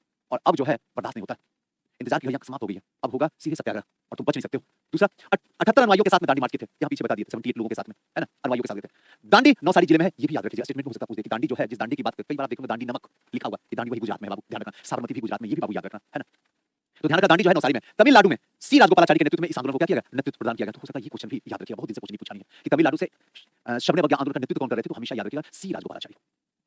मनु भारती दे देंगे, मनु अभी तुरंत आई हो, क्या क्लास में जुड़ी हो, दे देंगे पीडीएफ, आज के बाद आपको पीडीएफ का खेल ही खत्म कर देते हैं, बस आज भर रुक जाओ, और जो कुछ थोड़ा बहुत जो बचा होगा पूरा टाइपिंग वो भी आज मिल जाएगा, सब दे देंगे, अकबर वाला भी दे देंगे सरिया। आप पढ़ाने दो नहीं तो तुम पहले पूछ लो, जो पूछना चाहते हो पूछ लो पीडीएफ। आई पीडीएफ सुन के दिमाग मेरा खराब हो जाता, जब बोल दिए एक बार कि दे देंगे क्या बोले तुमसे, नहीं पढ़वाना चाहती हो कि हम भी बर्बाद हो जाए, और जिसमें जितने बच्चे हैं सब बर्बाद हो जाए, तो लिखो उल्टे सीधे।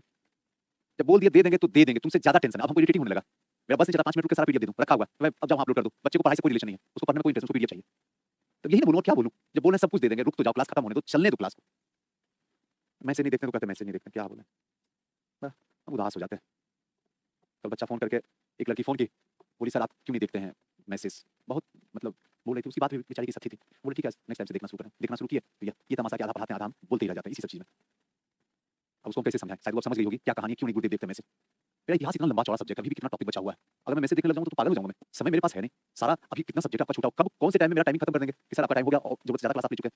जरा सा क्लास लिए, जरा सा लिए वो छोड़ दो, जितना ज्यादा घंटे का हमको क्लास में उतना किसी टीचर को नहीं मिला होगा, 2 घंटा 3 घंटा का क्लास लिया, एक क्लास है, और तब जाके देख लो हमको लगता है कि 40 क्लास ऊपर हो गया होगा। किस टाइम मेरा खत्म हो जाएगा टाइम, हम क्या करेंगे, फिर आप शिकायत करते रह जाइएगा, इतना प्यार से समझाते नहीं समझते क्या करूंगा। तो ध्यान रखिएगा सी राजगोपालाचारी, है ना बाबू, कोई दिक्कत नहीं, आपके लिए तो करते हैं, जब आप मेरा सपोर्ट नहीं कीजिएगा तो कौन करेगा। गुस्सा करके बोलेंगे तो आपको अच्छा नहीं लगेगा, एक तो इसी मेरा शकल भी और आवाज भी इतना टाइट है, मैं दिल का बड़ा सॉफ्ट हूं, एकदम प्यारा सा, लेकिन आवाज ऐसी है ना कि इंसान पहली मुलाकात करके डर जाता है, बाप रे कैसी आवाज निकालते, खतरनाक वाला। अब पश्चिम उत्तर सीमांत प्रांत में खान अब्दुल गफ्फार खान ने आंदोलन को चलाया, जिनको क्या कहा जाता है बाबू, अगर यहाँ पे एक पॉइंट लिखना चाहे आप भी नोट्स में लिख लीजिएगा, नोट्स देंगे तो इनको कहा जाता है सीमांतवादी, है ना बाबू, ध्यान रखना।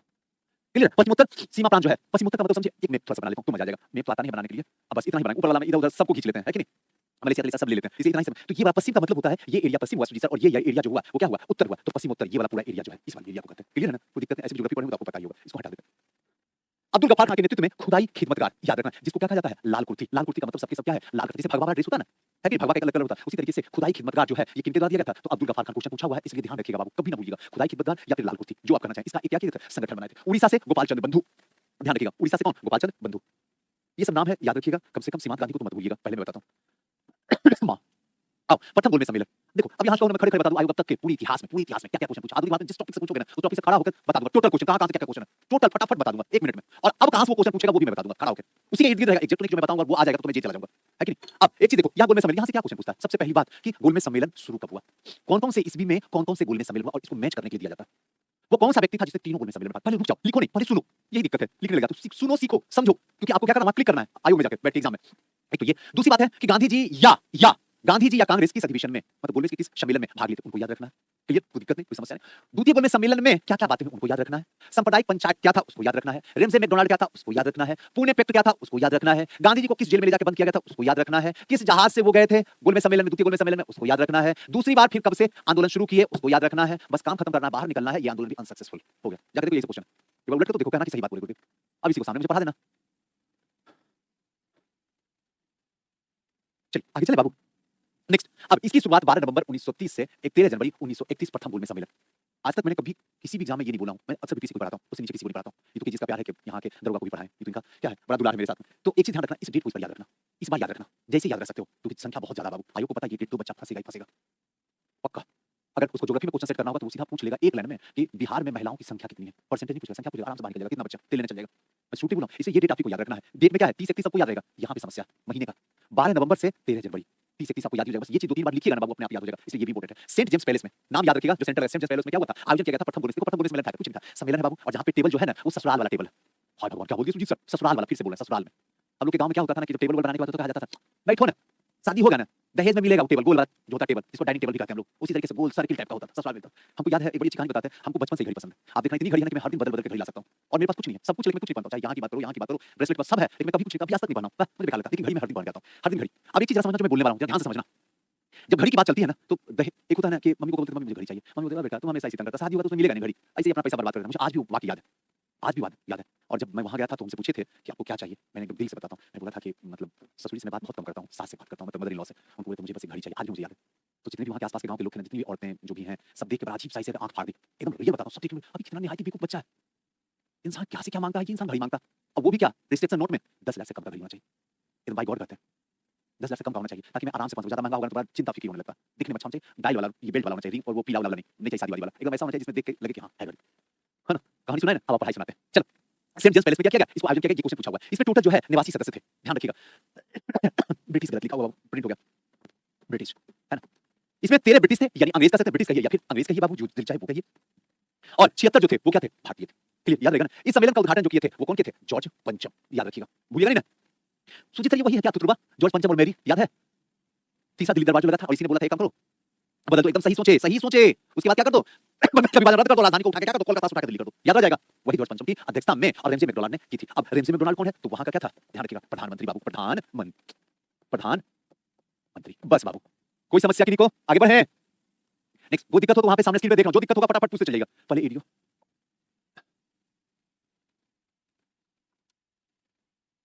चले आगे बढ़े। हम बोल के ना प्रभु गलती कर लेते हैं आप लोग को, है कि नहीं, आप लोग धन्य हो, हम गलती से कुछ कहानी ना बीच में सुना कि बोर ना हो, उसका सब रिलैक्स लगा, सर रिलैक्स, ये वो फलाना दूसरे का, तुमको कुछ नहीं मिलेगा।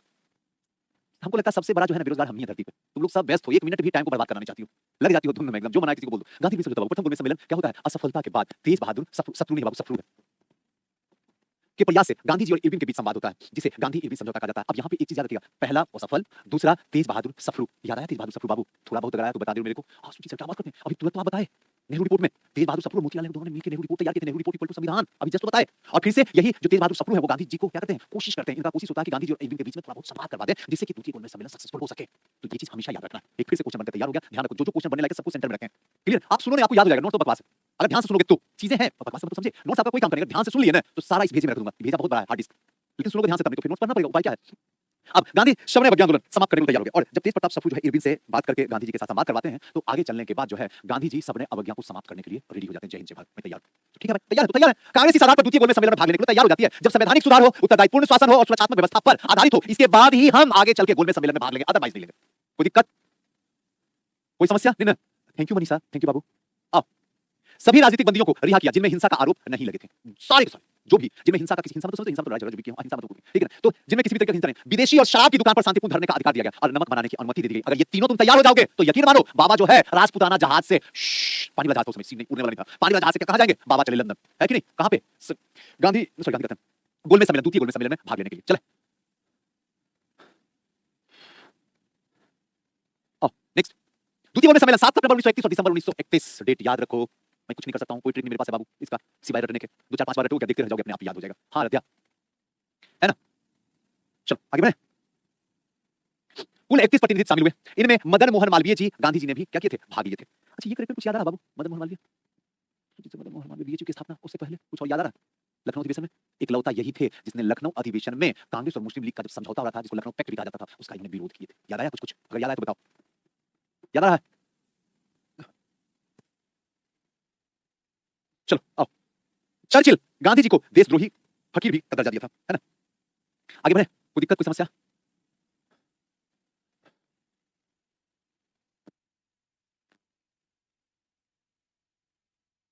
सब लोग जो एक दूसरे से लड़ने पे। वाह। सांप्रदायिक समस्या पर विवाद के कारण ये क्या हुआ? असफल हो गया। कौन सा? द्वितीय गोलमेज सम्मेलन। अम्बेडकर जी ने दलित के लिए पृथक निर्वाचक मंडल की मांग किया और गांधी जी ने इसको क्या कर दिया? अस्वीकार कर दिया और यहीं पे मुद्दा जो है पूरी तरीके से क्या हो गया? खत्म हो गया। कहने का मतलब है सब कुछ चल रहा था, कोई दिक्कत नहीं था, गांधी जी वहां पे गए, द्वितीय गोलमेज सम्मेलन में भाग भी लिए, कोई समस्या नहीं था। यहाँ पे सांप्रदायिक के मुद्दे पे चर्चा हुआ और जब सांप्रदायिक के मुद्दे पे चर्चा हुआ तो यहाँ पे एक लाइन ब्रैकेट में सोच सकते हो दिमाग में, इसका मतलब है कि यहाँ पे हिंदू और दलित, याद रखना, पूना पैक्ट होने वाला है तुरंत, पूना पैक्ट होने वाला है, ध्यान रखना है, पूना पैक्ट होने वाला, फिर से बोलो ध्यान रखना है। सांप्रदायिक पे पूरी तरीके से विवाद उत्पन्न हो गया और यहाँ पे दोनों के बीच में बहस हो गया, बाबा साहेब और बाबा के बीच में मुद्दा गर्म हो गया, वहां से छोड़े और छोड़ के हाँ पापी निकलते बाहर निकल गए। उसके बाद फिर से पूर्ण भारत में आते हैं और फिर बोलना शुरू करते हैं सांप्रदायिक पंचायत। हाँ डीबी जी, उसके बाद बोलना शुरू करते हैं कि मैंने जो भी किया लेकिन देश की इज्जत को बरकरार रखा, देश पे पट्टा लगने नहीं दिया। ये बात सही है, मैं हार के आया हूं लेकिन देश पे पट्टा लगने नहीं दिया, बोलते हुए निकलते हैं।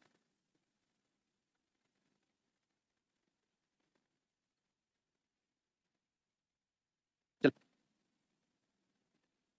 चल आओ। 1931 में गांधी जी ने राजपूताना जहाज से गए थे कहां पे? द्वितीय गोलमेज सम्मेलन में। सब पॉइंट बाय पॉइंट लिखे हुए हैं, देखो। मदन मोहन मालवीय इन्हीं खुद के पैसे से गए थे कहां पे? द्वितीय गोलमेज सम्मेलन में। ऐसे याद रखना, क्या पता पूछे थे क्वेश्चन अपने पैसे से नहीं बल्कि क्या किसी खुद के पैसे से गए थे, है ना? फ्रैंक मोरिस ब्रिटिशियस ने गांधी जी को क्या कहा था? नंगा फकीर कहा था। थोड़ा सा ध्यान रखना, ये सच है कि मैं खाली हाथ लौटा हूं लेकिन मैंने अपने तिरंगे को झुकने नहीं दिया, मैंने सम्मान को कभी भी लूटने नहीं दिया। ये स्टेटमेंट जो था गांधी जी का था द्वितीय गोलमेज सम्मेलन में सांप्रदायिक मुद्दे पे बहस छिड़ी और उस बहस से उग्र होकर उग्र भी होकर उन्होंने क्या किया? द्वितीय गोलमेज सम्मेलन को पूरी तरीके से बहिष्कार करते हैं और फिर से वापस भारत चले जाते हैं। हाँ हाँ मनीषा, अपना पैसा है तो क्वेश्चन थोड़ा ध्यान रख लेते हैं, क्या पता कभी क्वेश्चन पूछ दे, है कि नहीं? हम ये पहली बार जीवन में पढ़े थे ना, वो बड़ा हंसी लगा। अपने पैसा ये क्या मतलब होता है कि नहीं? 16 अगस्त 1932 को विभिन्न भारतीय समुदाय के विधानमंडल में प्रतिनिधित्व के लिए एक पंचायत जारी किया गया जिसे सांप्रदायिक पंचायत के नाम से या फिर कई जगह जो है कम्युनल अवार्ड रहेगा लिखा हुआ, मत भूलना। कम्युनल अवार्ड या फिर सांप्रदायिक पंचायत, बाबू इक्वल है, मत घबराना। कई बार कई क्वेश्चन में दिखाऊं अदर एग्जाम में कम्युनल अवार्ड लिखा हुआ, मत भूलना। सांप्रदायिक पंचायत तो आपको याद ही रहेगा। यहाँ पे जो है पृथक निर्वाचन पद्धति को केवल ध्यान रखना है मुसलमानों के लिए जारी रखा गया, बल्कि इसे दलित पर भी लागू कर दिया गया। दलित पे भी, मुसलमान पे तो है ही था, पहले से ही चल रहा था, आगे चल के दलितों पे भी लागू कर दिया गया था। याद कीजिए 71 सीट से, यहाँ पॉइंट याद रखिए, यहाँ ये क्वेश्चन बार-बार पूछता है, 71 सीट से बढ़ाकर 148 सीट कर दिया गया। ये याद रख लीजिएगा, 71 से लेकर 148 तक कर दिया गया। चले, कोई समस्या किसी को, कोई दिक्कत? अब गांधी जी आमरण अनशन पर क्या हुए? जाके बैठ गए। जैसे आंदोलन, एक सेकंड बाबू, चले। अब एक चीज याद रखना, गांधी जी उसके बाद आमरण करना तो उनको आंसर नहीं है। द्वितीय गोलमेज सम्मेलन क्या हुआ? संप्रदाय पे पूरी तरीके से भेंट चढ़ गई। अब जाके फिर से पुनः जो है आंदोलन पे जाके क्या किए? बैठ गए। और अब इनको उठा के यरवदा जेल में ले जाके डाल दिया गया। बाबू मेरे नजर पे नजर रखना, मेरी आंखों पे, जो मैं बोलूंगा ध्यान से सुनना। अक्सर बच्चों से गलती हो जाती है कि इनको कौन से जेल में डाला गया, क्योंकि यहाँ पे यरवदा जेल है, यखदा जेल नहीं बाबू, ये गलत लिखा हुआ है, यरवदा, ध्यान रखना, यरवदा है, यखवदा नहीं है। यरवदा जेल में, और ये भी महाराष्ट्र में है। और जबकि भारत छोड़ो आंदोलन में आगा खां पैलेस में, ध्यान रखिएगा, वहां पे आगा खां पैलेस होगा, क्लियर ना? वो भी महाराष्ट्र में ही है, ये भी महाराष्ट्र में ही है, ध्यान रखिएगा, कोई दिक्कत तो नहीं ना? नेक्स्ट, सांप्रदायिक पंचायत या कहें तो पूना पैक्ट। मदन मोहन मालवीय, राजेंद्र बाबूजी, पुरुषोत्तम दास जी, सी राजगोपालाचारी के प्रयत्न से 5 दिन के बाद 24 सितंबर 1932 को गांधी जी और अम्बेडकर के बीच में पूना समझौता होता है। दोनों के बीच में पूना में समझौता होता है। दलित वर्ग के लिए 71 सीट से बढ़ाकर 148 सीट कर दिया गया। देखो यहाँ पे लिखे थे ना, 71 सीट से बढ़ाकर पहले 71 सीट हुआ करता था और इससे बढ़ा के कितना कर दिया गया? 148 सीट आरक्षित कर दिया गया। और केंद्रीय विधानमंडल में 18%, ध्यान रखना, 18% सीट जो है दलित वर्गों के लिए क्या कर दिया गया? आरक्षित कर दिया गया। कोई दिक्कत, कोई समस्या किन्हीं को भी? ये पूरा का पूरा जो हमारा हुआ क्या, सबने अवज्ञा आंदोलन या फिर कह सकते हैं नमक सत्याग्रह, इससे बाहर क्वेश्चन नहीं जाएगा, बिलीव कीजिए। बस ज्यादा से ज्यादा रिवीजन और प्रीवियस ईयर क्वेश्चन को लगाइए। चले, 1934 तक पूरा हिस्ट्री कंप्लीट। अब आते हैं भारत शासन अधिनियम 1935। इसको थोड़ा समझने का प्रयास करते हैं एक एक करके, है ना? अखिल भारतीय संघ की स्थापना की, जिसमें राज्य, ध्यान रखना, राज्य और रियासतों को एक इकाई की तरह ही क्या किया गया? माना गया। इस अधिनियम के तहत 3 सूची बनाई गई। पॉइंट आ रहा है, तैयार रहना एग्जाम के लिए, जहां एग्जाम की बात करेंगे तो सेंटर में आ जाना। 3 सूची बनाई गई, पहला संघ सूची, दूसरा राज्य सूची, तीसरा समवर्ती सूची। शक्तियों का बंटवारा किया गया इसी 3 में। कोई दिक्कत?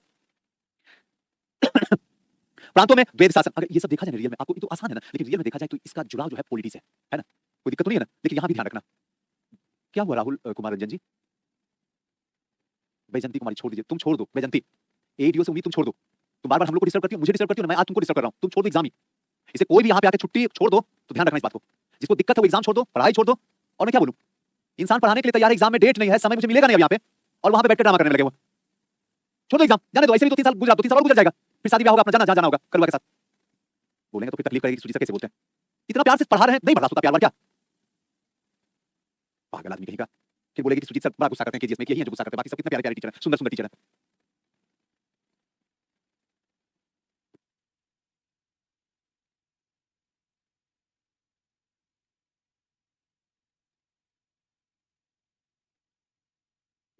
आगे चलें।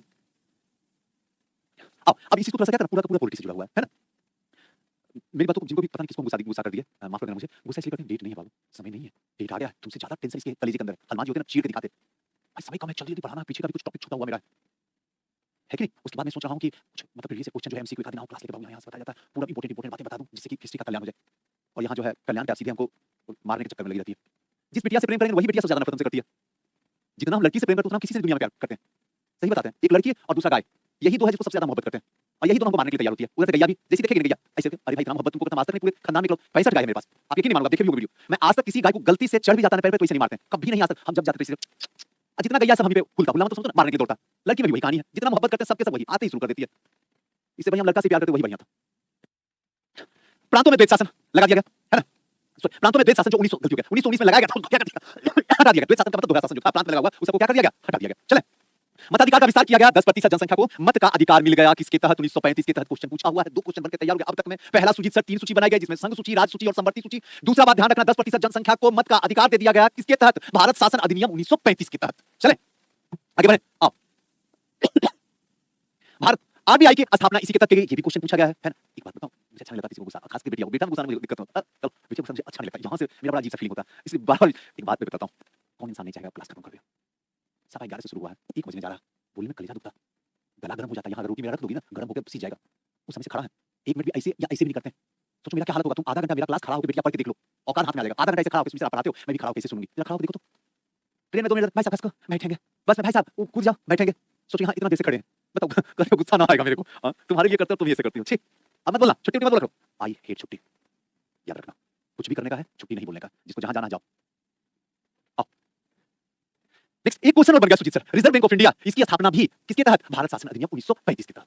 भारत शासन अधिनियम 1935 के तहत जो है दलित जातियां, महिलाओं, मजदूर वर्ग के लिए अलग से क्या कर दिया गया, निर्वाचन की व्यवस्था की। सोच लो आज स्थिति खराब है, आज महिलाओं की, मैं झूठी हूं तो महिलाओं की स्थिति आज भी खराब है। ऐसी थोड़ी बोलता हूं कि मुझे लड़कियों से मोहब्बत है, महिलाओं से मोहब्बत है, ऐसे नहीं बोलता हूं। इसके पीछे रीजन है, आज भी महिलाओं की स्थिति खराब है। बेटा को पढ़ने के लिए भेज देता है लेकिन बेटी को नहीं। बेटा को 40 साल में शादी करता है, बेटी को 18 साल में शादी कर देता है। मजदूर जो 2 वक्त का, मैं दिल की बात करता हूं, 2 वक्त का बेचारा दिहाड़ी कमाता है, अगर आज ना कमाए ना तो कल चूल्हा नहीं उसका चलेगा। और कमाल की बात है, ये 500 रुपया दिहाड़ी कमाने वाला इस बेचारा ड्राइवर से पुलिस जो है ऐसे हाथ देके ला, जो 50,000 का इनकम कमाता है वो भी भीख मांगता है। इन लोगों से शर्म से डूब मरो जाके कहीं पे। अगर पानी हो तो वहीं मर जाओ, और नहीं तो खुद सुसाइड कर लो। सुसाइड समाज में तुमको करने की जरूरत है, लेकिन दुर्भाग्य सुसाइड जो है हमारा ये सब युवा करता है, जो जाके भीख मांगता है। अभी भी देखते हैं रास्ते पे, सही बताते हैं, दिल अजीब सा फीलिंग होता है। अभी साला सब कुछ सुविधा तुमको दी हुई है सरकार, सारा चीज का सुविधा दी हुई है, इतनी सैलरी है, इतने अच्छे परिवार में हो, सब कुछ समृद्ध हो, उसके बाद ये 500 रुपया दिहाड़ी कमाने वाला ड्राइवर, गाड़ी चलाने वाला, उसके सामने ऐसे हाथ पसारते हो, उसी दिन तुम मर गया, उसी दिन समाज में इज्जत खत्म तुम्हारी होगी। और इसलिए मजदूर वर्ग है, इससे मोहब्बत होती है कि नहीं। इन सब के लिए अलग से क्या किया गया, निर्वाचन की व्यवस्था किया गया। किसके तहत, भारत शासन अधिनियम। अब कभी भूल के ट्राई कर लो, नहीं भूलोगे, कभी नहीं भूलोगे। ये सारी काम किसके तहत, पूरा कहानी बार-बार बोला 1935 के तहत। यहां से मैं लिख के देता हूं, 2 क्वेश्चन रहेगा 1935 के शासन अधिनियम से। कहना आते ही जैसे एग्जामिनेशन हॉल में घुसोगे, सुनामी को सबसे पहले याद आएंगे, देखना कहना कि सही बात, बाप रे बाप सब क्वेश्चन लड़ा। 1926 के संघीय लोक सेवा आयोग का नाम यूपीएससी कर दिया गया था। किसके तहत, भारत शासन अधिनियम 1935 के तहत। UPSC union public service commission. 1937 के संघीय न्यायालय की क्या कर दिया गया, स्थापना कर दिया गया। किसके तहत, भारतीय शासन अधिनियम 1935 के तहत ही संघीय न्यायालय की स्थापना कर दी। कभी भूल के देख लो, नेहरू जी ने 1935 के अधिनियम के तहत जो है दास्ता का अधिकार पत्र कहा था। ध्यान रखिएगा, एक ऐसा मशीन जिसमें ब्रेक अनेक है लेकिन इंजन कोई है ही नहीं है। दास्ता ध्यान रखिएगा, मतलब इंजन नहीं है और ब्रेक लगा हुआ है। इसको कौन दिए थे स्टेटमेंट, भारत शासन अधिनियम पे कटाक्ष किए थे, वो कौन किए थे, नेहरू जी किए थे। एक ऐसा मशीन जिसमें क्या है, इंजन है ही नहीं है और ब्रेक जो है लाखों में लगा हुआ है, तो क्या किसके आगे चलेगा, ध्यान रखने का सर। चले, जिन्ना ने इसे कहा था सड़ा हुआ है, ध्यान रखिएगा, जिन्ना ने कहा था इसे सड़ा हुआ है, और सी गोपालाचारी ने इसे द्वैत शासन से भी बोला कहा था। तो तीनों स्टेटमेंट बाबू याद रख लेना, किसको लेके, भारत शासन अधिनियम 1935। नेहरू जी ने कहा था ये क्या है, एक ऐसा मशीन है जिसमें ब्रेक अनेक है लेकिन इंजन है नहीं। जबकि मोहम्मद अली जिन्ना ने इसे कहा था कि पूर्णतः सड़ा हुआ है, सबसे बेकार है, वाहियात है, कोई काम का नहीं है भारत शासन अधिनियम 1935। जबकि सी गोपालाचारी ने कहा था कि द्वैत शासन, कलाई का जो द्वैत शासन था, जो सबसे खतरनाक, सबसे घटिया था, भारतीयों का खून तक चूस लिया था, उससे भी बदतर अगर कोई है तो भारत शासन अधिनियम 1935। याद रहेगा पक्का। आगे बढ़े, चले।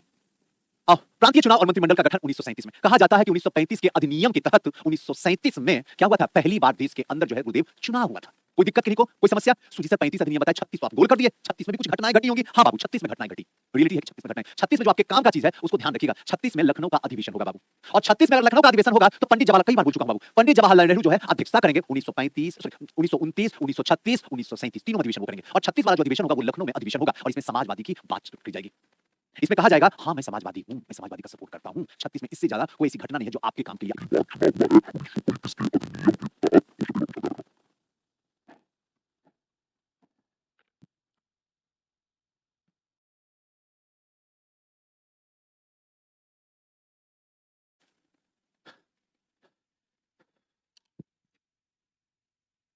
एक मिनट,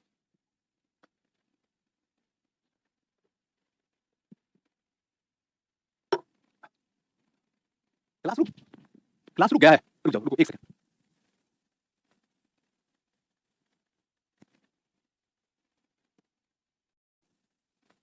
प्रोफ्यूजली। क्लियर? आगे बढ़े? हाँ Chana, thank you Chana. Sound problem, Rahmati Rahmati, sound problem. देखिए एक बार आवाज आ रही है बाबू, क्योंकि सारा खेल तो उसी का। आवाज आ रही है, एक बार बताइए ना कि हाँ सर आवाज आ रही है, बस आवाज बोल दीजिए, बाकी तो सब साउंड सही नहीं है, यहाँ तो पूरा क्लियर दिखा रहा। ऑल क्लियर है, चलो अब नहीं है तो मोबाइल चेंज करो। 1936 और 1937 लखनऊ में और फैजपुर में नेहरू जी के पहला पॉइंट स्टार मार करके ऊपर लिख दिया हूं, ताकि अगर जब रिवीजन करें नोट्स तो आपको समझ में आ जाए 36 37 में क्या हुआ है। कोई दिक्कत? ये वही 37 का टाइमिंग है जहां पे फैजपुर में अधिवेशन होता है, और ये वही 37 का टाइम है जब देश में पहली बार चुनाव हो रहा है। कोई दिक्कत? आगे बढ़े।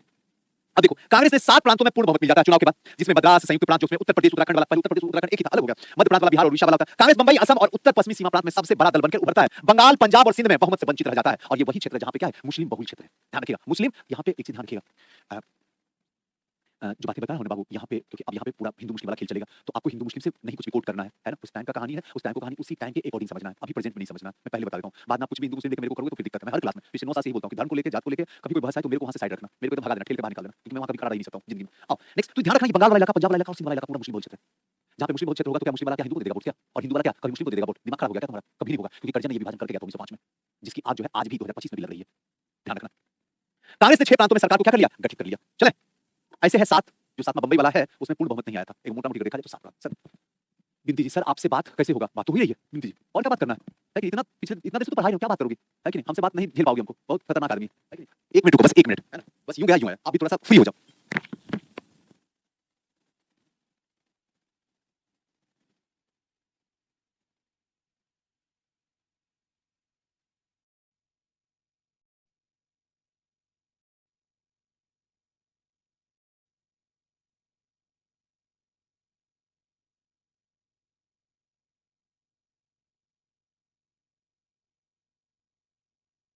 आवाज आ रही है?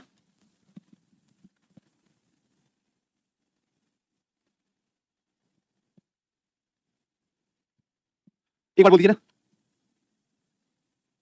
अरे नहीं बाबू, समोसा समोसा नहीं खाते, एक यूं हो गया खाए हुए। जब आप बात कीजिए ना, आपके घर आएंगे, है ना, तो आपको रोटी और खीर खिलाइएगा, है ना, और भिंडी का सब्जी या भुजिया। नहीं, जब तक आधुनिक भारत खत्म नहीं होगा तब तक हमको यहां से, इस क्लास से अभी कोई भी बाहर नहीं निकाल सकता। इसलिए प्रभु शांति से बनाए रखिए, क्लास कीजिए। चले आओ, 1937 से 1947 तक, क्लियर है? यानी चुनाव से लेकर देश की आजादी तक सारी कहानी अभी आपके साथ होगी। चले प्रांतीय चुनाव, अभी जस्ट आपको बताया 1936 और 37 में लखनऊ समझौता होता है, यही चीजें जो अभी जस्ट बताए थे, है ना। 6 प्रांतों में सरकार बन गई थी। पंजाब में मुस्लिम लीग और कम्युनिस्ट पार्टी की संयुक्त सरकार का क्या किया गया, गठन किया गया। बंगाल में कृषक प्रजा पार्टी, ध्यान रखिएगा, जो सेंटर में डालते हैं उसको ध्यान रखना, कृषक प्रजा पार्टी और मुस्लिम लीग ने मिलकर सरकार का क्या कर दिया, गठन कर दिया। पूर्ण बहुमत वाले प्रांत जो थे, मद्रास थे, संयुक्त प्रांत थे, बिहार थे, मध्य प्रांत थे और उड़ीसा थे। अगस्त प्रस्ताव 1940। सुजीत सर 37 बताए, 38 नहीं बताए, 39 भी नहीं बताए, और डायरेक्ट आपको 40 पे पहुंच गए, पता ही नहीं चला। तो आपको आइए मैं बताता हूं आपको, आपका बचा क्या, 37 तो हो गया, बचा क्या 1938, बचा क्या 1939, और ये दोनों चीज इतनी गहराई से मैं बता चुका हूं, देश के इतिहास से क्वेश्चन पूछा जाएगा। इस दोनों साल में जो घटनाएं हुई है, ये दोनों साल जो है नेताजी के नाम से रहेगा इतिहास में अमर, दोनों साल। हाँ सुजीत सर अब समझ में आया, 1938 का मतलब है हरिपुरा। आप लोग बस मुझे कमेंट करके बताइए हरिपुरा है कहां, जल्दी बताइए तेजी से। आइए नेक्स्ट, हरिपुरा कहां, गुजरात। 1939 ये कहां, ये तो बड़ा खतरनाक था गुरुदेव, त्रिपुरी अधिवेशन, है ना, इसको तो कभी भूल ही नहीं सकते। त्रिपुरी अधिवेशन, हरिपुरा, यहाँ पे इतना बेहतरीन तरीके से कांग्रेस की अध्यक्षता करते हैं, लाजवाब तरीके से, और यही वजह होता है इनका फायदा जो है 1939 में मिलता है नेताजी को त्रिपुरी अधिवेशन में। फिर से बैठते, लेकिन इनके एंटी में जो खड़े होते हैं उनका क्या नाम है, जरा बताइए मुझे। त्रिपुरी अधिवेशन में नहीं बता रहे हैं, पटाभी सीतारामैया नाम नहीं जानते हैं? पटाभी सीतारामैया और नेताजी का मतलब है सुभाष चंद्र बोस, ठीक है बाबू, दोनों के बीच में होता है जिसमें नेताजी जीत जाते हैं और पटाभी सीतारामैया हार जाता है, एक दो वोट से 1500 प्लस वोट से। और इस पे उग्र होके गांधी जी बोलते हैं ये पटाभी सीतारामैया की हार नहीं है, ये मेरी हार है। और यही के बाद जो है नेताजी इसको छोड़ते हैं और आईएनसी को जाके ज्वाइन करके यहां से इंडिया से फरार मतलब नहीं, इंडिया छोड़ के चले जाते हैं। जाओ कांग्रेस वाले तेल लेने जाओ, मेरे को कोई मतलब नहीं, जिसको बैठाना बैठाओ, मेरे को कोई इच्छा नहीं, जीत के दिखा दिए, ठीक है ना। मेरा नाम ये नेता है, तुम मुझे खून दो, मैं तुझे आजादी दूंगा, दो आजादी। अगर आजादी चाहते हो, लेना चाहते हो तो फिर खून दो मेरे को, देखो हम आजादी देते हैं। और यही त्रिपुरी एडमिशन था। अब यहाँ से क्वेश्चन शुरू हुआ कि त्रिपुरी एडमिशन है का, त्रिपुरी है का, तो बताइएगा गुरुदेव ये मध्य प्रदेश में, ऑलरेडी बता चुका हूं आपको, है ना। अब आते कहां पे, 1940 में अगस्त प्रस्ताव आते हैं। रामगढ़ में कांग्रेस का वार्षिक अधिवेशन होता है, इसमें एक प्रस्ताव पारित होता है, केंद्र में एक अंतरिम सरकार का गठन किया जाए और द्वितीय विश्व युद्ध में सरकार का सहयोग कर सकती है। तब जब आप क्या कीजिएगा, केंद्र में एक अंतरिम सरकार का गठन कीजिएगा। लिंग लिथको ने, ध्यान रखिए ये टाइमिंग किसका है, लिंग लिथको का। हाँ ये रहने देते हैं ताकि आपको जब मिलेगा ये तो ध्यान रखिए। अब एक चीज समझाता हूं, लिंग लिथको, इसका कार्यकाल अगर देखा जाए, हमने आपको सिखा दिया हूं 1936 से बाबू 1944, और ये टोटल जो होता है बाबू 8 साल। चलो लिंग लिथको ने 8 अगस्त 1940 को, ध्यान रखिएगा 8 अगस्त 1940 को अगस्त प्रस्ताव को क्या किया, जारी किया, जिसमें मांगे जो रखी गई थी। अगस्त प्रस्ताव में क्या मांग थी, ध्यान रखिएगा, अगर भूल जाइएगा तो इसे याद रखिएगा। लिंग लिथको के टाइम में था, लिंग लिथको का टाइम 8 साल का था, तो 8 अगस्त को हुआ था। कोई दिक्कत, कोई समस्या? पहला डोमिनियन स्टेट, अधिराज, पहले भी बता चुका हूं किसमें सुजीत सर, तो याद करो 1928 अभी जस्ट गया है तुम्हारे साथ में नेहरू रिपोर्ट में डोमिनियन स्टेट, और इसी की वजह से 1929 में पूर्ण स्वराज की मांग रखी गई। दूसरा, युद्ध के बाद संविधान निर्मात्री संस्था का गठन किया जाएगा। युद्ध जब खत्म हो जाएगा उसके बाद जो है कौन सा द्वितीय विश्व, उसके बाद एक संविधान निर्मात्री की संस्था रखी जाएगी। वायसराय का कार्यकारी परिषद में भारतीयों की संख्या में क्या होगा, इंक्रीज होगा, भारतीयों की संख्या को बढ़ाया जाएगा। एक युद्ध सलाहकार परिषद का भी क्या किया जाएगा, इसमें गठन किया जाएगा। पंडित नेहरू इसे दरवाजा में जरी जंग लगी कील की तरह कहा। ये भी स्टेटमेंट जो है बड़ा इंपॉर्टेंट है, क्वेश्चन पूछ दिया गया अगस्त प्रस्ताव में। तो अब आपसे अगस्त प्रस्ताव नहीं पूछा जाएगा, आपसे ये पूछा जाएगा कि वो कौन सा शख्स था, क्रांतिकारी था, राजनेता था, जैसे क्वेश्चन पूछ दे, जिसने कहा था अगस्त प्रस्ताव जो है दरवाजे में जंग लगी, ध्यान रखिएगा, जंग लगी कील की तरह था। जैसे दरवाजा में होता है, दरवाजा में तो कील लगा होता है, तो उसमें क्या होता है, जंग लग जाता है ना।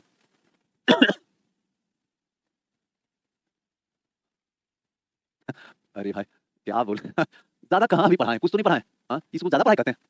अब नेक्स्ट, मुस्लिम लीग और पाकिस्तान की मांग क्या हो गई, शुरू हो गई यही 40 से। ये भी बहुत इंपॉर्टेंट है बाबू। 1930 इलाहाबाद अधिवेशन की अध्यक्षता करते हुए कवि इकबाल ने कहा था कि उत्तर पश्चिम भारत का मुस्लिम राज के रूप में निर्माण का प्रतीत होता है। उत्तर और पश्चिम वाला, उत्तर ऊपर, पश्चिम इस साइड वाला इलाका जो है, ये पहले से ही 1930 में इकबाल ने कर दिया था। वही इकबाल, सारे जहां से अच्छा हिंदुस्तान हमारा, वही इकबाल। इनकलाब जिंदाबाद, भगत सिंह जिंदाबाद, याद आ रहा है ना। चलो अब 1928 और 32 के बीच में पढ़ने वाले चौधरी रहमत अली, ध्यान रखिएगा, अली ने नाउ और नेवर, नाउ और नेवर में पाकिस्तान शब्द को क्या किया था, जन्म दे दिया था। 28 और 32 के आसपास ही 1940 में मुस्लिम लीग ने लाहौर अधिवेशन में, ये बड़ा इंपॉर्टेंट है, ध्यान रखिएगा, 1940 का लाहौर में अधिवेशन होता है मुस्लिम लीग का लाहौर अधिवेशन में पहली बार पृथक पाकिस्तान राज्य का क्या होता है, मांग का प्रस्ताव दे दिया था कि भाई अब मुझे कुछ भी हो जाए, 40 आ गया है कैलेंडर में, 7 साल के बाद देश आजाद होगा, मुझे कुछ नहीं चाहिए, मुझे बस एक ही चीज चाहिए, और वो क्या चाहिए, अलग पाकिस्तान चाहिए। मुस्लिम लीग ने डिमांड रख दिया। और ये कब, तो 1940 के मुस्लिम लीग अधिवेशन जब लाहौर में चल रहा है, एकदम याद रखिएगा, जिंदगी में नहीं भूलिएगा, ध्यान रखिएगा, लास्ट टाइम जा रहा है। नेक्स्ट, मुस्लिम लीग और पाकिस्तान की मांग, उसी का ही पॉइंट। 1940 में मुस्लिम लीग के अध्यक्ष कौन कर रहे थे, मोहम्मद, मैं शॉर्ट में लिखता हूं जिन्ना, आप मोहम्मद अली जिन्ना बोला कीजिएगा, क्लियर है। पृथक पाकिस्तान की मांग को संवैधानिक मान्यता 1942 के क्रिप्स प्रस्ताव में मिल गई थी, ध्यान रखिएगा, पृथक पाकिस्तान की। जब आज खत्म कर देंगे ना, कुछ है ही नहीं बचा हुआ है, खत्म कर देंगे तो बीच में एक क्लास लेंगे, अभी नहीं लेंगे क्लास में, तुरंत नहीं लेंगे, अभी तो कंटिन्यू मुझे देख ही रहे हैं आप लगातार, है कि नहीं, गलत बोल रहे हैं, बीच में आएंगे और उस टाइम में जो होगा ना, जितनी भी बातें होंगी ना, एक दो क्लास एक्स्ट्रा मांग लेंगे कीजिए सर, 2 क्लास दे दीजिए सर हमको, है कि नहीं, 2 क्लास जब मिल जाएगा तो उसमें जो भी चीजें बची रहेंगी और फटाफट लंबा क्लास बीच में देखें, कब लंबा क्लास होता है उसमें आपको आगे क्लियर कर देंगे, मत घबराइएगा, एकदम रिलैक्स रहिएगा, सारा चीज खत्म करवा देंगे, ठीक है ना। अभी जैसे खत्म होगा 10 मिनट सामने खड़ा रहेंगे, आप बता दीजिएगा कौन कौन से टॉपिक आपका छूटा हुआ वो मुझे बता दीजिएगा, और मुझे जिसमें लगेगा जहां से क्वेश्चन पूछा जाता है वही, टाइम आपका बर्बाद नहीं करेंगे किसी हालत में। मुझे ये लगना चाहिए कि यहाँ से क्वेश्चन पूछेगा हम वही बताएंगे, बताने का बहुत कुछ चीज है, आप मत घबराइए, जिसमें लगेगा नहीं एक यहाँ से क्वेश्चन आना ही आना चाहिए वो बता देंगे, और इसमें जो नोट्स रहेगा वो मुझे बता दीजिएगा, पहले लिख के रखे रहिए, जैसे समाप्त करेंगे उसका फटाफट बताते चलिएगा, यहाँ नोट कर लेंगे, सारा नोट्स जो है आपको दे देंगे, है ना। आप तो 1940 में मुस्लिम लीग के अध्यक्ष जिन्ना करता पृथक पाकिस्तान का मांग करता, 1942 में क्रिप्स प्रस्ताव में इसकी क्या होती है, मांग मिल जाती है। व्यक्तिगत सत्याग्रह 1940, इसको तो कभी भूल नहीं सकते। 3 घटनाएं 40 में बताएं, अगस्त प्रस्ताव भी बताया 1940 में बताया, पाकिस्तान की मांग भी 1940 में बताई मोदी, और व्यक्तिगत सत्याग्रह भी 1940 बताया, या फिर दिल्ली चलो आंदोलन, या फिर दिल्ली चलो आंदोलन। 67वीं बीपीएससी, 68वीं बीपीएससी, 69वीं बीपीएससी, लगातार क्वेश्चन। गांधी जी का जो व्यक्तिगत सत्याग्रह था उसमें पहला सत्याग्रही कौन थे, दूसरा सत्याग्रही कौन थे, तीसरा सत्याग्रही कौन थे, उसके बाद जाके स्टॉप हो गया बीपीएससी, फिर कभी क्वेश्चन पूछा सत्याग्रह से, क्लियर है। ब्रह्मदत्त लास्ट बार पूछे थे। चले अब अगस्त प्रस्ताव 8 अगस्त 1940 को अस्वीकार करके कांग्रेस ने व्यक्तिगत सत्याग्रह करने का निर्णय लिया। जैसे अगस्त प्रस्ताव अस्वीकार होता है उसके बाद कांग्रेस ने निर्णय लिया कि एक और आंदोलन होगा गांधी जी का, जिसका नाम रखा जाएगा व्यक्तिगत सत्याग्रह। अब गांधी जी जिस व्यक्ति को बोलेंगे कि वही, जैसे मैंने आयुषी को बोला, आयुषी तुम जो है मेरे साथ सत्याग्रह कर सकती हो, क्लियर है। मैं खुशबू को बोलूंगा, खुशबू तुम मेरे साथ सत्याग्रह कर सकती हो। मैं सुनील पाठक जी को बोलूंगा, सुनील पाठक जी आप सत्याग्रह मेरे साथ कीजिए। मैं जिसको बोलूंगा वही करेगी और करेगा, बाकी कोई साथ में नहीं कर सकता, ये कि पूरा भीड़ उठ के आ जाएगा हमारे साथ में, नहीं, जिस चीज को बोलूंगा, क्लियर है। फिर चाहे विनोबा भावे की बात करूं, फिर चाहे पंडित जवाहरलाल नेहरू जी की बात करूं, या फिर चाहे ब्रह्मदत्त की बात करूं, चौथा कोई आदमी नहीं आएगा, याद रहेगा ना। अभी मैं सिखाता हूं आपको। 17 अगस्त 1940 को व्यक्तिगत सत्याग्रह शुरू होता है, डेट याद रखिएगा बाबू। फिर से मैं जब डेट की बात आता है मैं बोलता 15 लाख फॉर्म गिरा, डेट से मत घबराना, क्योंकि आयोग को पता है कि 15 लाख को छांटने का एक ही ब्रह्मास्त्र उसके पास है, कॉन्सेप्ट से तो बच्चा मार लेगा, क्लिक कर लेगा, लेकिन अगर फैक्ट में डेट मैचिंग मुझे बता दे दो ना, बच्चा अपने आप मर जाएगा। और आप ये गलती कभी मत करना प्लीज, मैं हाथ जोड़ता हूं, आप समझो मेरी बात को। प्रथम सत्याग्रह विनोबा भावे, दूसरा नेहरू जी, तीसरा ब्रह्मदत्त, तीनों को याद रखना। यह 2 चरणों में चला। प्रथम सत्याग्रह, दूसरा सत्याग्रह 5 जनवरी 1941 से फिर से शुरू हुआ, और इस आंदोलन को दिल्ली चलो, देखो यहाँ पे ना लिखा हुआ, दिल्ली चलो आंदोलन की संज्ञा भी दी गई और दिल्ली चलो का नारा भी दिया गया, संज्ञा भी और नारा भी हुआ दिल्ली चलो। आखिर क्यों सुजीत सर, इसीलिए कि जब ये आंदोलन समाप्त हुआ ना तो सबके सब लोग जो है दिल्ली की तरफ भाग गए थे, याद रहेगा ना, सबके सब दिल्ली की तरफ भाग गए थे। अब क्रिप्स प्रस्ताव 1942, क्रिप्स प्रस्ताव 1942, द्वितीय विश्व युद्ध में मित्र राष्ट्र की कमजोर स्थिति थी, भारतीयों को युद्ध में क्या करना था, समर्थन करना था। क्रिप्स कभी नहीं भूलिएगा, है कि नहीं, समर्थन करने के लिए कहा गया था। एक साइड से रूजवेल्ट है, दूसरी साइड से जो है वो चर्चिल है। अभी कहानी आपको समझाता हूं, देखो रूजवेल्ट चर्चिल, कहानी समझा तो मजा आ जाएगा। रूजवेल्ट जो है वो है उस समय अमेरिका का राष्ट्रपति, क्लियर है। और चर्चिल जो है वो कौन है, ब्रिटेन का प्रधान। अब जरा पीछे आते हैं, बात कहां चली है, 1942 को। अगर द्वितीय विश्व युद्ध डिस्प्ले करूं तो क्या करूंगा, 1939 से गुरुदेव 1945, इसके बीच में आ चुका, 42 के पास आया हुआ क्रिप्स प्रस्ताव, क्लियर है। कोई दिक्कत, किसी को कोई समस्या बाबू कमेंट में।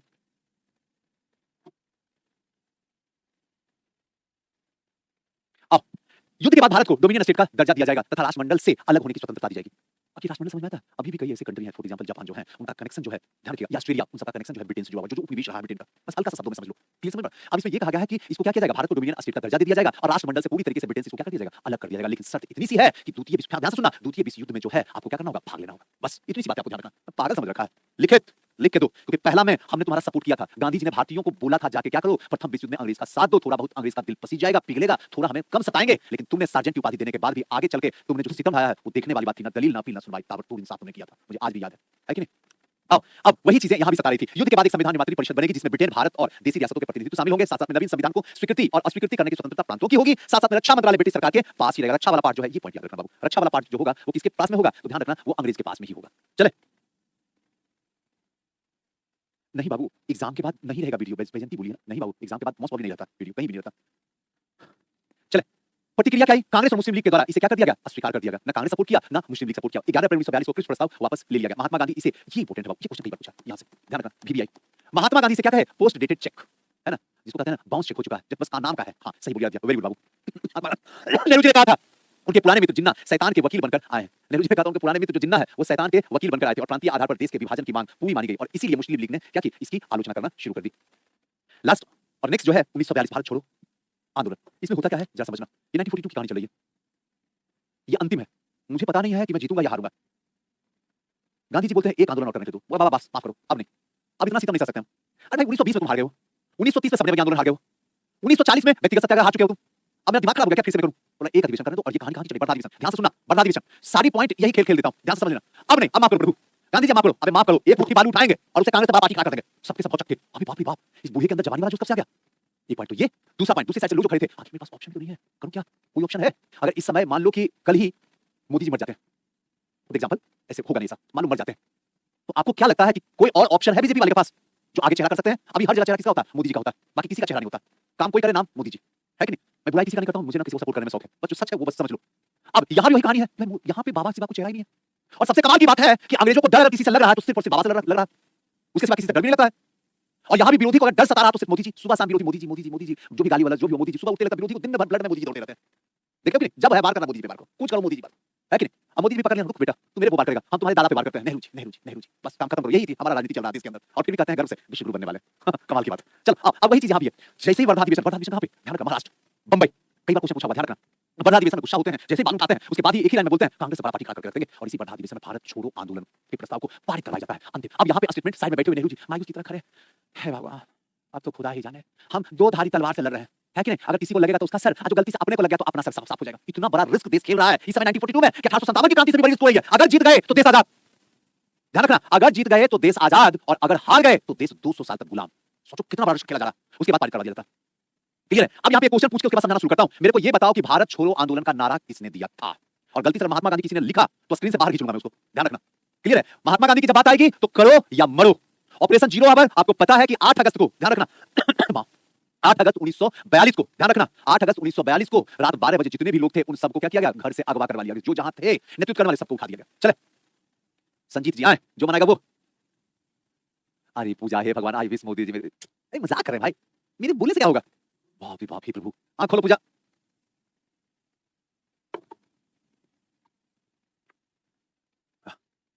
कोई नहीं बता पाएंगे किन्हीं का सही नहीं, सोच लो अभी तक में किसी का भी सही नहीं बोला, एक का भी नहीं सही है। बस सिर्फ ये पूछे भारत छोड़ो आंदोलन,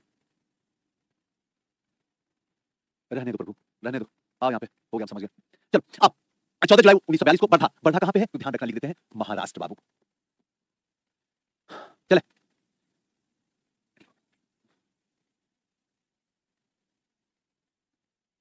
सब कुछ राजा राम मोहन राय, जवाहरलाल नेहरू, है ना? हाँ ये सही है, यूसुफ मेहर अली। कौन बोले? वेरी गुड बाबू, सुपर, दिल से दुआ, वाह सुपर। चले भारत छोड़ो आंदोलन, एक एक लाइन यहाँ पे लिख देते हैं आपका, ताकि याद रह जाए। यूसुफ, हाँ यूसुफ मेहर अली। दरोगा वाला बैच में ना जाने कम से कम आपको यकीन नहीं होगा 60 से 70 बार बोले होंगे, है कि नहीं? आप ये यहाँ दे दिया, स्क्रीन वहां चला जाएगा आपके पास में। 1 अगस्त 1942 को तिलक दिवस पर इलाहाबाद में, 1 अगस्त 1942 ये क्या सोची सर? क्योंकि 1 अगस्त 1920, 1 अगस्त 1920 को तिलक जी इस दुनिया से चले गए थे। जब, हे भगवान, जब असहयोग आंदोलन 1 अगस्त 1920 को होने वाला था उसी दिन तिलक जी दुनिया को छोड़ दिए।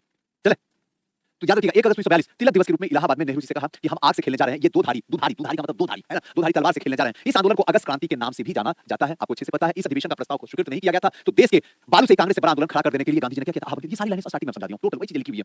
यह आंदोलन नेतृत्व विहीन थी, एक चीज याद रखना, नेतृत्व विहीन कहूं या फिर सफूर्त आंदोलन बोलूं, सफूर्त पॉइंट पकड़ लो, सफूर्त आंदोलन का मतलब होता है इस आंदोलन का कोई नेतृत्व करने वाला नहीं। नेतृत्व विहीन का मतलब है कोई भी नेतृत्व करने वाला। गांधी जी पहले ही बता दिए थे, ध्यान समझना, गांधी जी पहले ही बता दिए थे कि जैसे ही आंदोलन शुरू होगा, जो नेतृत्व करने वाले हैं वो सबके सब क्या कर दिए जाएंगे, उठा के जेल में डाल दिए जाएंगे। इसलिए किसी का उम्मीद मत करना, ये आंदोलन आपका है, नेतृत्व भी आप ही का होगा। अगर जिंदा रहोगे तो देश की आजादी देखने के लिए, नहीं तो फिर इस दुनिया से चले जाओ। और इसीलिए नारा दिए थे, करो या मरो, काम खत्म करो।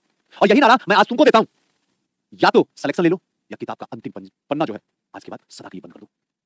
अब आगे ड्रामा करना बंद करो बस। और ये चीजें जब आपके दिल में जाएगी ना तो आग की तरह गर्मी पैदा करेगी। एक महीना पे लोग चांद पे चला जाता है और ये केडीयू का एग्जाम नहीं निकलेगा। लालच है इसी जिंदगी पे। हाँ सही तो बोल रहा हूं, डू एंड डाई लिख लो कहीं पे। अगर जिंदा रहे तो सिलेक्शन ले लेंगे और ना जिंदा रहे तो पढ़ाई को सदा के लिए खत्म कर देंगे, जब लेने के लिए नहीं पढ़ना मेरे को। जब एडीयू का भी रिजल्ट निकला तो जिंदा रह के क्या कर रहा है, काम खत्म, bye bye bye bye Sujeet sir, अंतिम गुरु सुनामी सर, बाय। है कि नहीं? अब ऐसा नहीं करना कि लिख देना कि नहीं होगा तो मर जाएंगे और नाम लिख देना सुनामी गुरु का स्टेटमेंट था, पता चला तुम तो चल गया ऊपर, हम चल जाएंगे जेल में। ध्यान रखना इस बात को। चले 9 अगस्त 1942 को भारत छोड़ो आंदोलन क्या हुआ, शुरू हुआ। अब आगे 9 अगस्त क्या है बाबू, एक चीज देखना, 9 अगस्त 1942 को आंदोलन शुरू होता है और 8 अगस्त की रात 12 बजे, ध्यान से सुनना, 8 अगस्त की रात 12 बजे जो है सारे नेतृत्व करने वाले थे उन सबको उठा के क्या कर दिया गया, जेल में ले जाकर बंद कर दिया गया। फिर यहां पर पंडित जवाहरलाल नेहरू जी को गुजरात के जेल में, अहमदाबाद में जाकर शिफ्ट कर दिया गया। फिर यहां पर राजेंद्र बाबू जी को बाकीपुर जेल में बाकीपुर जेल में, और सबसे मजेदार कैरेक्टर जेपी बाबू, जयप्रकाश नारायण जी, इनको उठाया और उठा के ले जाकर हजारीबाग जेल में। बोला बे ऐसी की तैसी हजारिया दिनारी, रुक। उसी समय क्या करते हैं, वहां से कूद के फरार हो जाते हैं और फरार के कहां सीधे चले जाते हैं नेपाल के तराई में, जंगल में। और जिस समय कूद के भागते हैं 5 साथी के साथ भाग जाते हैं। अब ये पूछा सर कि 5 लोग जो उनका नाम बता दो, नहीं बस ध्यान रखना कौन से जेल से भागते हैं, तो ध्यान रखना हजारीबाग जेल से। और कौन से समय में भागते हैं, तो उस समय जो है दिवाली होती है और अंग्रेजों का दिवाला निकाल के भागते हैं। और ये क्वेश्चन पूछा गया, क्वेश्चन सब मार के आया था, बिलीव करोगे मेरा, सब मार के आया था ऑप्शन में दुर्गा पूजा, जबकि होगा दिवाली। चले अब 9 अगस्त 1942 को ये आंदोलन मुख्य रूप से शुरू होता है और 8 अगस्त की बात को कहा जाता है ऑपरेशन जीरो आवर। कहीं लिख दो बाबू, ऑपरेशन जीरो आवर। इसलिए क्योंकि जब 12 बजता है तो आप देखोगे स्टेशन के घड़ी में ऐसे ऐसे रहता लिखा हुआ, आप जरूर देखे होंगे। अब ये नहीं बोलना कि सर ट्रेन पे आज तक जीवन नहीं चढ़े हैं, तो फिर आप स्क्रीन के अंदर घुस जाएंगे, ध्यान रखना 0 0 लिखा रहेगा, इसका मतलब है कि 12 और इसी समय गिरफ्तार किया गया, इसीलिए इसका नाम रखा गया इसका ऑपरेशन जीरो आवर। चले भारत छोड़ो। पट्टाभी सीतारामैया और अमेरिकी पत्रकार लुई फिशर, ध्यान रखिए लुई फिशर का नाम सेंटर में डाल दिया, लुई फिशर, इससे भी क्वेश्चन कर रहा हूं। लुई फिशर ने महात्मा गांधी जी का साक्षात्कार लिया था। गांधी जी तथा सरोजिनी नायडू को आगा खां पैलेस में ले जाकर क्या किए थे, बंद कर दिए थे। आग लगी हुई थी इसके अंदर, अगर कभी भूल जाए तो याद रखना। ये बता जेल में किसमें, शबने बद्दी आंदोलन 1930 वाला में सुई से, वो भी महाराष्ट्र में, आगा खां पैलेस ये भी महाराष्ट्र में, और इस समय अंतिम आग लगी है देश के अंदर। या तो करो या तो मरो, या तो अगर जिंदा रहेंगे तो देश आजाद रहेगा, मर गए तो फिर पता नहीं देश आजाद है गुलाम है। लेकिन जिंदा रह के अगर देश गुलाम है तो लालच है इसी जिंदगी पे, डू मरो। ये मेरा स्टेटमेंट नहीं है, ये गांधी जी का स्टेटमेंट है। इसी उन्होंने कहा था करो या मरो, मरना है मर जाओ, लड़ते लड़ते मर जाओ, पढ़ते पढ़ते मर जाओ, कम से कम इतिहास में मर जाओगे। लेकिन ऐसी पढ़ाई किस काम की, न मर रहे हो न रिजल्ट आ रहा है, ऐसा कोई पता क्या? ध्यान रखना इस बात को एकदम। ये भी तुम्हारे लिए क्या है, एकदम सोचो इतनी बढ़िया है कि होली से पहले आप अधिकारी बनकर घर चले जाओगे, जान लगा दो, सब कुछ बंद कर दो, एवरीथिंग लॉकडाउन हो जाओ, रिजल्ट दे दो परिवार को। राजेंद्र बाबू को पटना में जयप्रकाश नारायण को हजारीबाग जेल में रखा गया था। राम मनोहर लोहिया और उषा मेहता भूमिगत कांग्रेस रेडियो का संचालन किए थे। ध्यान रखिएगा, राम मनोहर लोहिया और दूसरा उषा मेहता, जिनको रेडियो जॉकी भी बोला जाता है आज के डेट में, ये दोनों भूमिगत अंडरग्राउंड होकर रेडियो का संचालन कर रहे थे। लड़ो मारो, डरो नहीं, ये देश तुम्हारा है, खदेड़ मारो, अंग्रेजों भारत छोड़ो।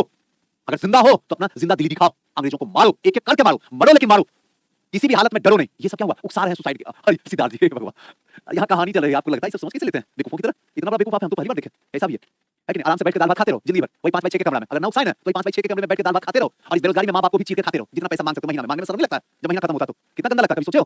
कोई क्या जाने, जिसका गम वही जाने। बेगाने लगे अपने और अपने लगे बेगाने, जाकर पूछो ना, मांगते जो महीना होता पूरे वाला महीना हो तो क्या, जब मांगो बाबूजी से नहीं मांग के याद मांगना पड़ता, भैया तेरे बोल लेना पापा को पैसा भेज देने के लिए, कितना गंदा लगता है। वो चीज झेल लेंगे लेकिन कुछ कर गुजरे वो नहीं करना है।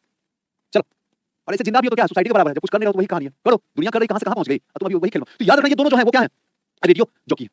10 फरवरी 1943 को यहाँ पे गांधी जी क्या करते हैं, एक घोषणा करते हैं, बलिया में चित्तू पांडे के नेतृत्व में पहला समांतर सरकार क्या होती है, स्थापित होती है। ये भी क्वेश्चन बड़ा इंपॉर्टेंट है, ध्यान रखिए। बलिया में, बलिया कहां पे है तो ध्यान रखना यूपी में।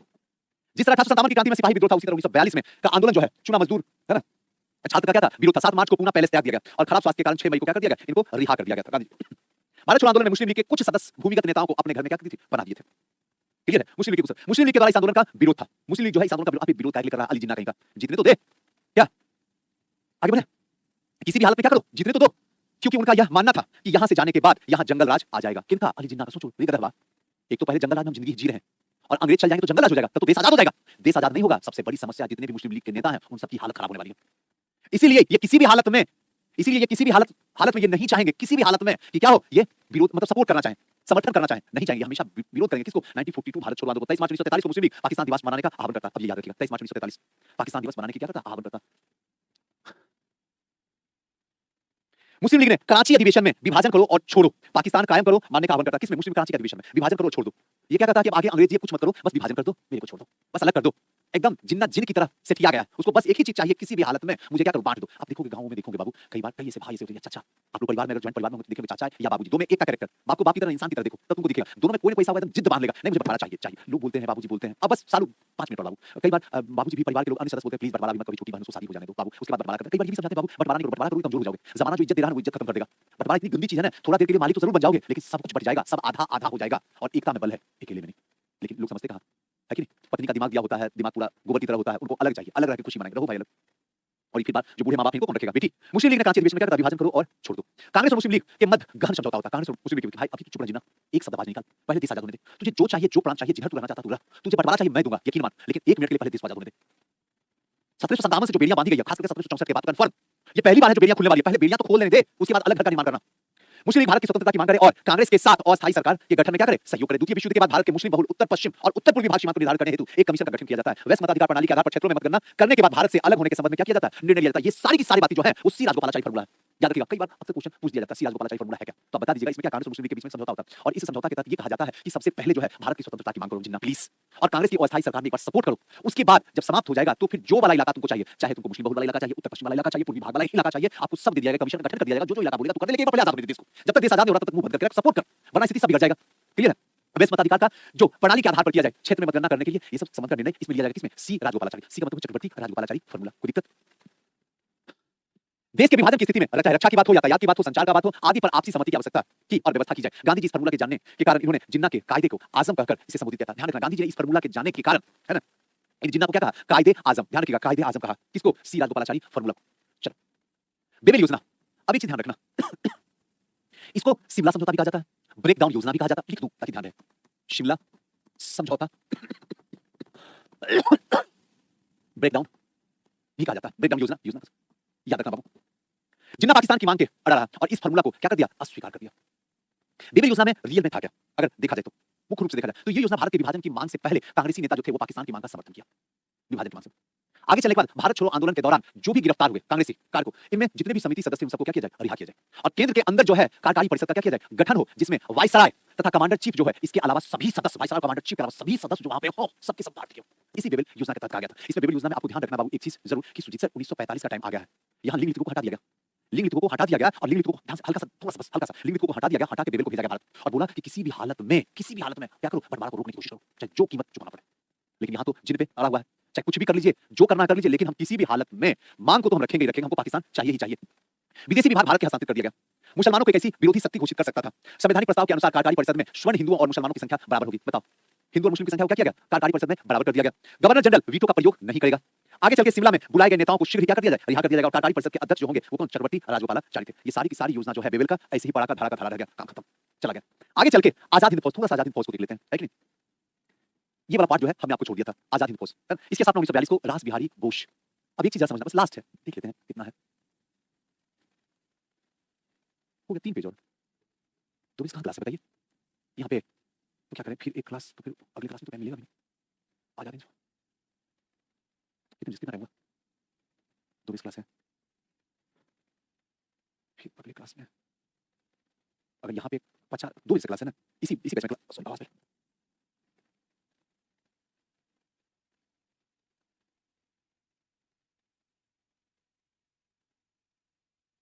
आज आधा करवा लीजिए, अब है ही क्या, आज कंप्लीट कर देंगे, उसके बाद क्या होगा, अगला क्लास जो देंगे ना नए तरीके से कुछ अच्छा चीज पढ़ा देंगे। अब इसी चीज को फिर अगली क्लास में इसी चीज को बताने में यहाँ 10 मिनट लगेगा, आधा घंटा लग जाएगा, टाइम नहीं है बच्चों के पास में टाइम। रास बिहारी बोस जापान में किए थे, हमेशा ध्यान रखना, 1942 में आजाद हिंद फौज, रास बिहारी बोस। एक चीज ध्यान रखना, रास बिहारी बोस और रास बिहारी घोष थोड़ा सा तेजी से चलते हैं, दोनों में अंतर है। जब कहेंगे घोष की बात करेंगे तो दिमाग कहां चला जाएगा, 1907 सूरत अधिवेशन में, याद रहेगा ना।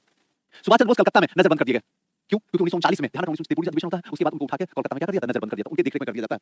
उसके बाद 1940 त्रिपुरी अधिवेशन को त्याग करके फॉरवर्ड ब्लॉक की स्थापना करते हैं, पेशावर से होते हुए जर्मनी, और जर्मनी में जाकर किससे मिलते हैं, हिटलर से मिलते हैं। हिटलर से मिलते हैं 1941 में, परंत लिंग, ध्यान रखना ये वाला 1941 में ये क्वेश्चन पूछा गया है, परन लिगाउद्दीन का भेष में निकल के अपना जो है पूरा वेशभूषा जो मुस्लिम जैसा करके अपना नाम सुभाष चंद्र बोस को हटा के अपना नाम जो है अलग बना लेते हैं, जिनको कहते हैं प्रांत लिगउद्दीन के भेष में निकलते हैं। बोस को आजाद हिंद फौज अंडमान निकोबार द्वीप जापान ने आजाद हिंद फौज को सौंप दिया था, जिसका नाम जो है शहीद और स्वराज द्वीप को क्या किया गया है, रखा गया है। 18 अगस्त 1945 को ताइवान में हुई हवाई दुर्घटना में ऐसा कहा जाता है कि नेताजी की मृत्यु हो गई, पर बात अभी तक भी आज तक भी क्लियर नहीं हो पाई है। अक्टूबर 1943 में सिंगापुर में बोस ने आजाद हिंद सरकार एवं आजाद हिंद फौज की स्थापना की थी, कहां पे, सिंगापुर में। मित्र राष्ट्रों के विरुद्ध युद्ध की घोषणा किया गया था और 1944 को बोस ने रेडियो प्रसारण पर महात्मा गांधी को क्या कहे थे? राष्ट्रपिता कहे थे। कब? 1944। डेट किसी को नहीं पता होता, लेकिन सबको पता होता है कि राष्ट्रपिता किसने उपाधि दिया था? तो नेताजी ने राष्ट्रपिता की उपाधि दिए थे। कैबिनेट मिशन योजना 1946 को आता है कैबिनेट मिशन। इस समय वाइसराय जो है वो कौन बना हुआ है? बेवेल। बेवेल जो रहेगा 1947 तक। कब से? 1900 वहां पे बेवेल आएगा ना, 47 तक जाएगा, 44 1944 से 47 तक। उद्देश्य क्या होगा? अंतरिम सरकार का गठन करके और साथ में संविधान निर्माण के लिए प्रबंध करना। कैबिनेट मिशन भारत भेजने की घोषणा 19 फरवरी 1946 को किया जाता है, जिसमें पैट्रिक लॉरेंस के द्वारा किया जाता है। प्रस्ताव की घोषणा 16 मई 1946 को होता है। ये सब बड़ा आसान है। 24 मार्च 1946 को दिल्ली पहुंचता है। प्रस्ताव की घोषणा पूर्व शिमला समझौता भी क्या होता है? असफल हो जाता है। इसके सदस्य होते हैं लॉरेंस, ऐसे याद रखना, लॉरेंस, क्रिप्स और अलेक्जेंडर। अक्सर क्वेश्चन पूछता है सदस्य कौन थे? क्लियर है ना? संविधान निर्मात्री सभा का गठन की अनुशंसा होता है। प्रांत में सीटों का विभाजन जनसंख्या के आधार पर किया जाता है। भारत का विभाजन का प्रस्ताव यही पे क्या किया जाता है? रद्द हो जाता है। सांप्रदायिक विशेष के अलावा सभी विषय जो है अपशिष्ट शक्तियों में क्या होती है? निहित होती है। अंतरिम सरकार का यहाँ पे गठन कर दिया जाता है, जिसके अध्यक्ष होते हैं जवाहरलाल नेहरू के नेतृत्व में। डेट याद रख लेना बाबू, याद रखना, ये बहुत इंपॉर्टेंट है। इसमें जितनी बातें बोली यहाँ से 2 क्वेश्चन रहेगा। कहना कि बोले थे गुरुदेव। इसमें कुल 12 सदस्य होते हैं, ये भी इंपॉर्टेंट है। मुस्लिम लीग शामिल इसमें नहीं हुई। स्टेटमेंट में क्वेश्चन देगा, ध्यान रखिएगा। मुस्लिम लीग यहाँ शामिल नहीं हुई है। संविधान सभा की पहली बैठक जो है 9 दिसंबर 1946 को हुई थी और कहाँ पे हुई है? तो याद रखना है कि दिल्ली में हुई है। ये भी इंपॉर्टेंट है। सब फैक्ट है इसमें, ज्यादा कुछ भी इसमें नहीं है। मुस्लिम लीग ने क्या किया? इसको पूरी तरीके से बहिष्कार किया। 26 अक्टूबर 1946 को मुस्लिम लीग इसमें क्या होती है? शामिल होती है। जवाहरलाल नेहरू कार्यकारी परिषद के उपाध्यक्ष होते हैं। विदेश एवं राष्ट्रमंडल के मामलों में होते हैं। पटेल जी जो है गृह वाला विभाग, एकदम इंपॉर्टेंट है, ध्यान रखना। सूचना वाला विभाग, सूचना और प्रसारण वाला विभाग जो होता है किनके पास होता है? सरदार वल्लभ भाई पटेल जी के पास में। ये इंपॉर्टेंट है, ध्यान रखना। राजगोपालाचारी जी के पास जो होता है शिक्षा वाला विभाग होता है। अब्दुल कलाम के पास जो होता है वो खाद्य एवं कृषि वाला होता है। जगजीवन राम के पास में श्रम विभाग होता है। ये पूरा का पूरा जो इंपॉर्टेंट था, ये पूरा का पूरा आधुनिक भारत आज की क्लास में कंप्लीट हो गया, लेकिन 30 से शुरू किए थे और 47 में जाके समाप्त कर दिए। टोटल 17 साल का था, हमने खत्म कर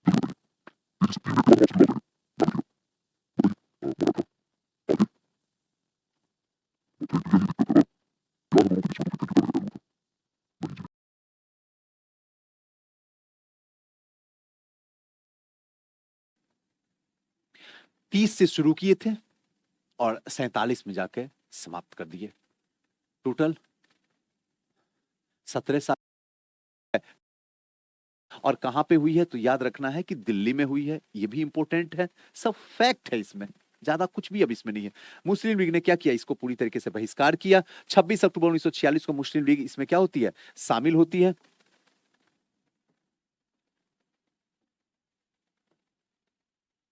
जवाहरलाल नेहरू कार्यकारी परिषद के उपाध्यक्ष होते हैं। विदेश एवं राष्ट्रमंडल के मामलों में होते हैं। पटेल जी जो है गृह वाला विभाग, एकदम इंपॉर्टेंट है, ध्यान रखना। सूचना वाला विभाग, सूचना और प्रसारण वाला विभाग जो होता है वो किनके पास होता है? सरदार वल्लभ भाई पटेल जी के पास में। ये इंपॉर्टेंट है, ध्यान रखना। राजगोपालाचारी जी के पास जो होता है शिक्षा वाला विभाग होता है। अब्दुल कलाम के पास में जो होता है वो खाद्य एवं कृषि वाला होता है। जगजीवन राम के पास में श्रम विभाग होता है।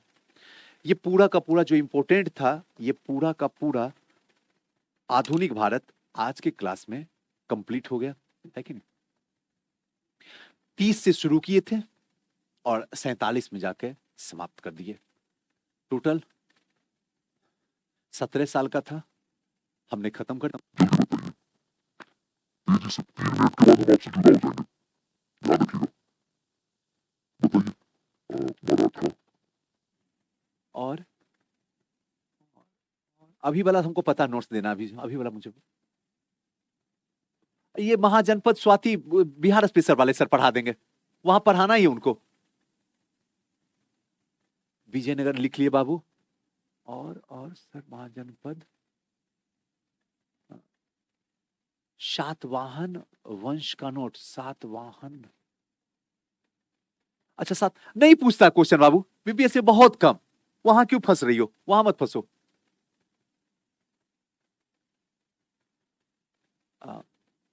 मराठा लिख लिए हैं सानू जी, मराठा लिख लिए हैं। मराठा लिखे? हाँ मराठा लिखा हुआ। अब अरे उससे बढ़िया एक और देखो मेरे दिमाग से, मैसूर। तुम जो क्या तुमसे पूछे, तुमसे ज्यादा हम ही को याद रहता है। मैसूर, मैसूर पढ़ाना है। बहमनी नहीं पूछता क्वेश्चन, बताएंगे अभी नहीं, फिर भी याद नहीं रहेगा। बहमनी छोड़ दो।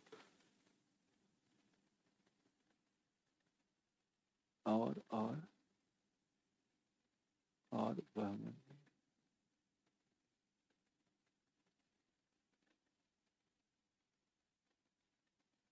मैसूर लिख लिए अंकिता, लिख लिए बाबू। हाँ चलो लिख लिए हैं। चोल चेल पांड, ये सब जो संगम वाला होगा ना, मत घबराओ।